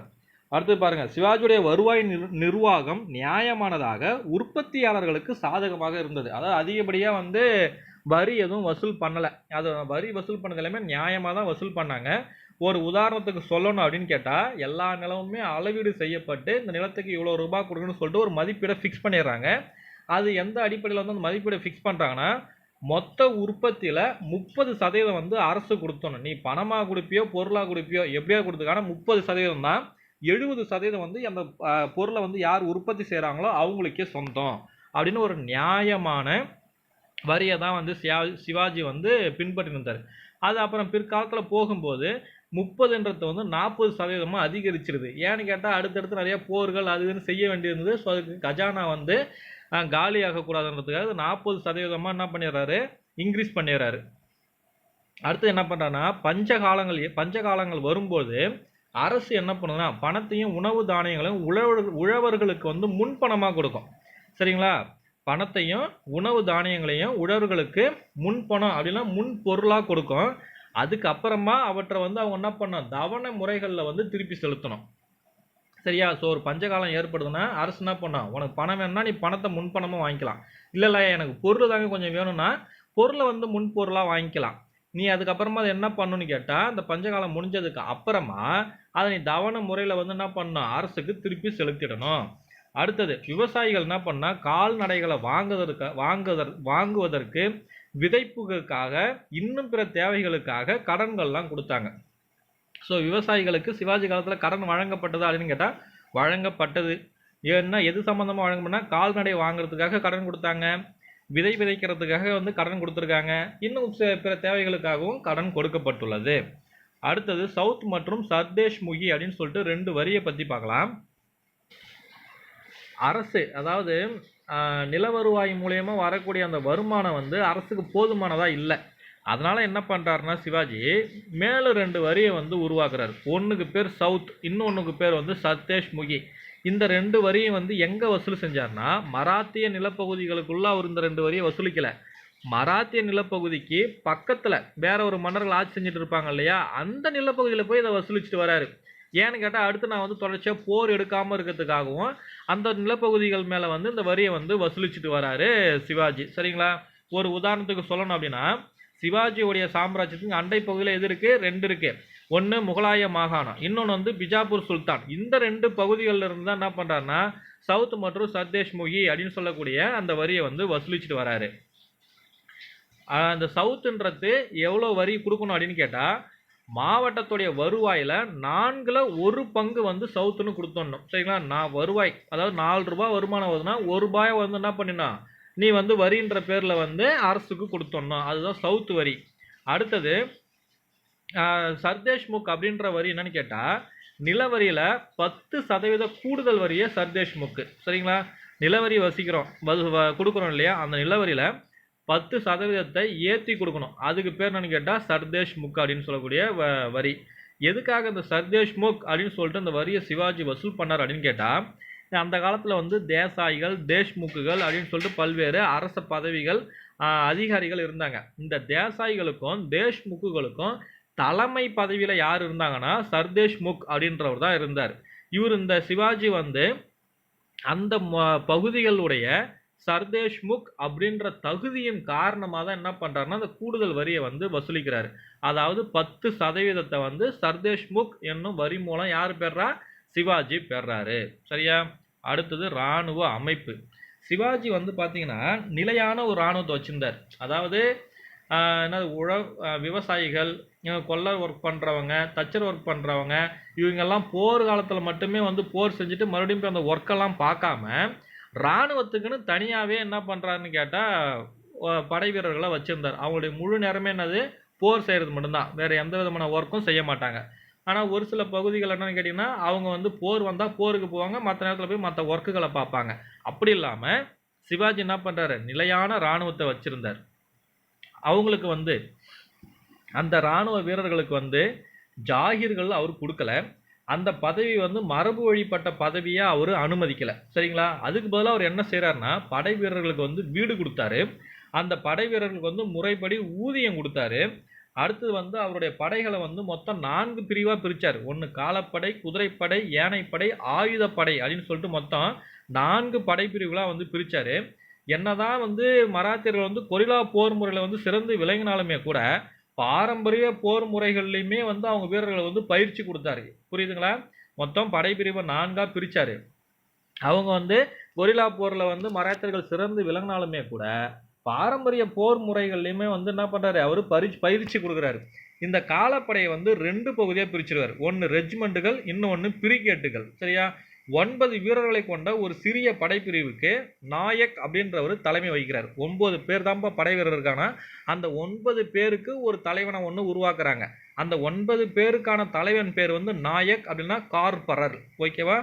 அடுத்தது ஒவ்வொரு படைப்பிரிவிலுமே 25 குதிரைப்படை வீரர்கள் சார்ஜன் தகுதிக்கு இணையான தகுதியில் ஹவில்தார் தலைமையின் கீழே செயல்பட்டாங்க. இதில் நாம் சிம்பிளாக புரிஞ்சிக்க வேண்டியது என்னன்னு கேட்டால் ஒரு ஹவில்தாருக்கு கீழே 25 குதிரைப்படை வீரர்கள் இருந்தாங்க. சரியா? ஒரு ஜமால்தாருக்கு கீழே 5 ஹவில்தார்கள் இருந்தாங்க. ஒரு அஜாரிக்கு கீழே 10 ஜமால்தார்கள் இருந்தாங்க. இவங்க எல்லாருமே சாரி நவ்பத்னு சொல்லக்கூடிய குதிரைப்படையின் தலைமை தளபதிக்கு கீழே இருந்தாங்க. புரியுதுங்களா சொல்றது? மறுபடியும் ஒரு தடவை சொல்கிறேன் பாருங்களேன். 25 குதிரைப்படை வீரர்களுக்கு தலைவராக யார் இருக்கார்னா ஒரு ஹவில்தார் தலைவராக இருப்பார். சரியா? 5 ஹவில்தார்களுக்கு யார் தலைவரா இருப்பார்னா ஒரு ஜமால்தார் தலைவரா இருப்பார். 10 ஜமால்தார்களுக்கு யார் தலைவரா இருப்பார்னா ஒரு ஹஜாரி தலைவரா இருப்பார். சரியா? அப்போ மொத்தம் என்னென்ன போஸ்ட் இருக்கு? ஃபர்ஸ்ட் வீரர்கள், வீரர்களுக்கு மேல வந்து ஹவில்தார், அந்த ஹவில்தார்களுக்கும் மேல வந்து ஜமால்தார், அந்த ஜமால்தாருக்கும் மேல யார் இருக்காருன்னா ஹஜாரி, அந்த ஹஜாரிக்கும் மேலதான் யார் இருக்கா? சாரி நவ்பத்துன்னு சொல்லக்கூடிய தலைமை தளபதி, குதிரைப்படையுடைய தலைமை தளபதி இருக்கிறாரு. சரிங்களா? இந்த அளவுக்கு படையை வந்து பிரிச்சு வச்சிருந்தார், மையப்படுத்தப்பட்ட ஒரு இராணுவத்தை வந்து உருவாக்கி இருந்தார். அடுத்தது ஒவ்வொரு குதிரைப்படையும் வந்து 2ஆ பிரிச்சார். ஒன்று அரசு மூலியமா குதிரைகள் வழங்கப்பட்ட படை வீரர்கள், இன்னொன்று சொந்த குதிரைகளை வந்து படைக்கு கொண்டு வந்து கூலிக்காக வேலை செய்யக்கூடிய படை வீரர்கள் அப்படின்னு சொல்லி பிரிக்கிறாங்க. இந்த அரசு மூலியமா குதிரைகள் வழங்கப்பட்ட அந்த படை வீரர்களை வந்து பர்கீர்கள் என்றும், வேலைக்காக அது கூலிக்காக வேலை செய்ய வந்த படை வீரர்களை வந்து ஷைலேதர்கள் அப்படின்னு சொல்லிட்டு அழைக்கப்படுறாங்க. இது மட்டும் இல்லாம நீர் கொண்டு செல்லக்கூடிய குதிரை படை வீரர்களும் இருந்தாங்க. குதிரைகளுக்கு லாடம் கட்டுபவர்களுக்கும் குதிரைகளுக்கு லாடம் கட்டுறவங்களும் படை வீரர்களா இருந்தாங்க.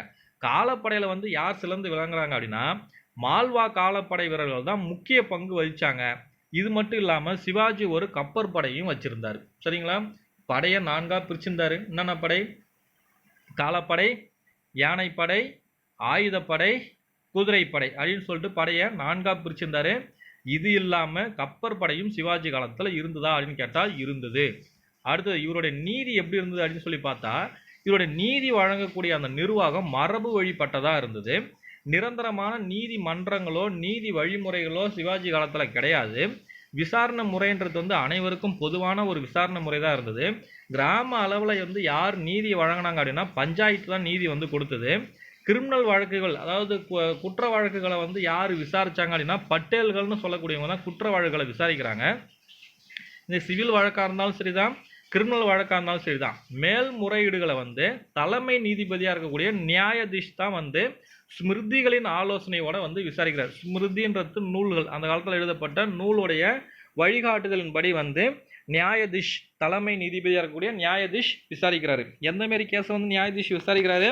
இப்போ இந்த பஞ்சாயத்துலேயோ அப்படின்னா பட்டேல்கள் விசாரித்து தீர்ப்பு வழங்கப்பட்ட ஒரு வழக்கில் எனக்கு நியாயம் கிடைக்கல, இந்த நியாயம் வந்து எனக்கு எதிராக இருக்குது அப்படின்னு சொல்லிட்டு மேல்முறையீடுக்கு யார் வராங்களோ அந்த வழக்கை மட்டும்தான் யார் விசாரிக்கிறானா தலைமை நீதிபதியாக இருக்கக்கூடிய நியாயாதீஷ் விசாரிக்கிறாரு. அந்த நியாயாதீஷ் எந்த அடிப்படையில் இதை விசாரிக்கிறார் அப்படின்னா ஸ்மிருதிகளின் வழிகாட்டுதலின்படி இந்த வழக்குகளை வந்து நியாயாதீஷ் விசாரிக்கிறாரு. அடுத்தது ஹாஜிர் மஜ்லிம் அப்படின்றது தான் இறுதி மேல்முறையீட்டு நீதிமன்றமாக இருந்தது. ஸோ அப்போ சிவாஜி காலத்தில் இறுதி மேல்முறையீட்டு நீதிமன்றத்துடைய பேர் என்ன அப்படின்னு சொல்லி கேட்டால் ஹாஜிர் மஜ்லிம் அப்படின்னு நம்மளுக்கு தெரியணும். அவ்வளோதான் ஃப்ரெண்ட்ஸ். இப்போவே வீடியோ வந்து எத்தனை மணி நேரம், கிட்டத்தட்ட 2 மணி நேரத்தை தாண்டி போயிடுச்சுன்னு நினைக்கிறேன். ஸோ இந்த பார்ட்டில் சிவாஜி பார்த்தலாம், அடுத்த பார்ட்டில் வந்து நம்ம பேஷ்வாவை பார்க்கலாம். அப்போ அதுக்கு அடுத்த பார்ட்டில் வந்து தமிழ்நாட்டில் வந்து மராத்தியர் காலத்தில் யார் ஆட்சி செஞ்சாங்கன்னு பார்க்கலாம். இந்த வீடியோவை இந்த நிமிஷம் வரைக்கும் நீங்கள் பார்த்துட்டு இருக்கீங்க அப்படின்னா கமெண்ட்டில் சொல்லுங்கள், நான் கடைசி வரைக்கும் வீடியோ பார்த்தேன் சார் அப்படின்னு சொல்லிட்டு கமெண்ட்டில் சொல்லுங்கள். தேங்க்யூ.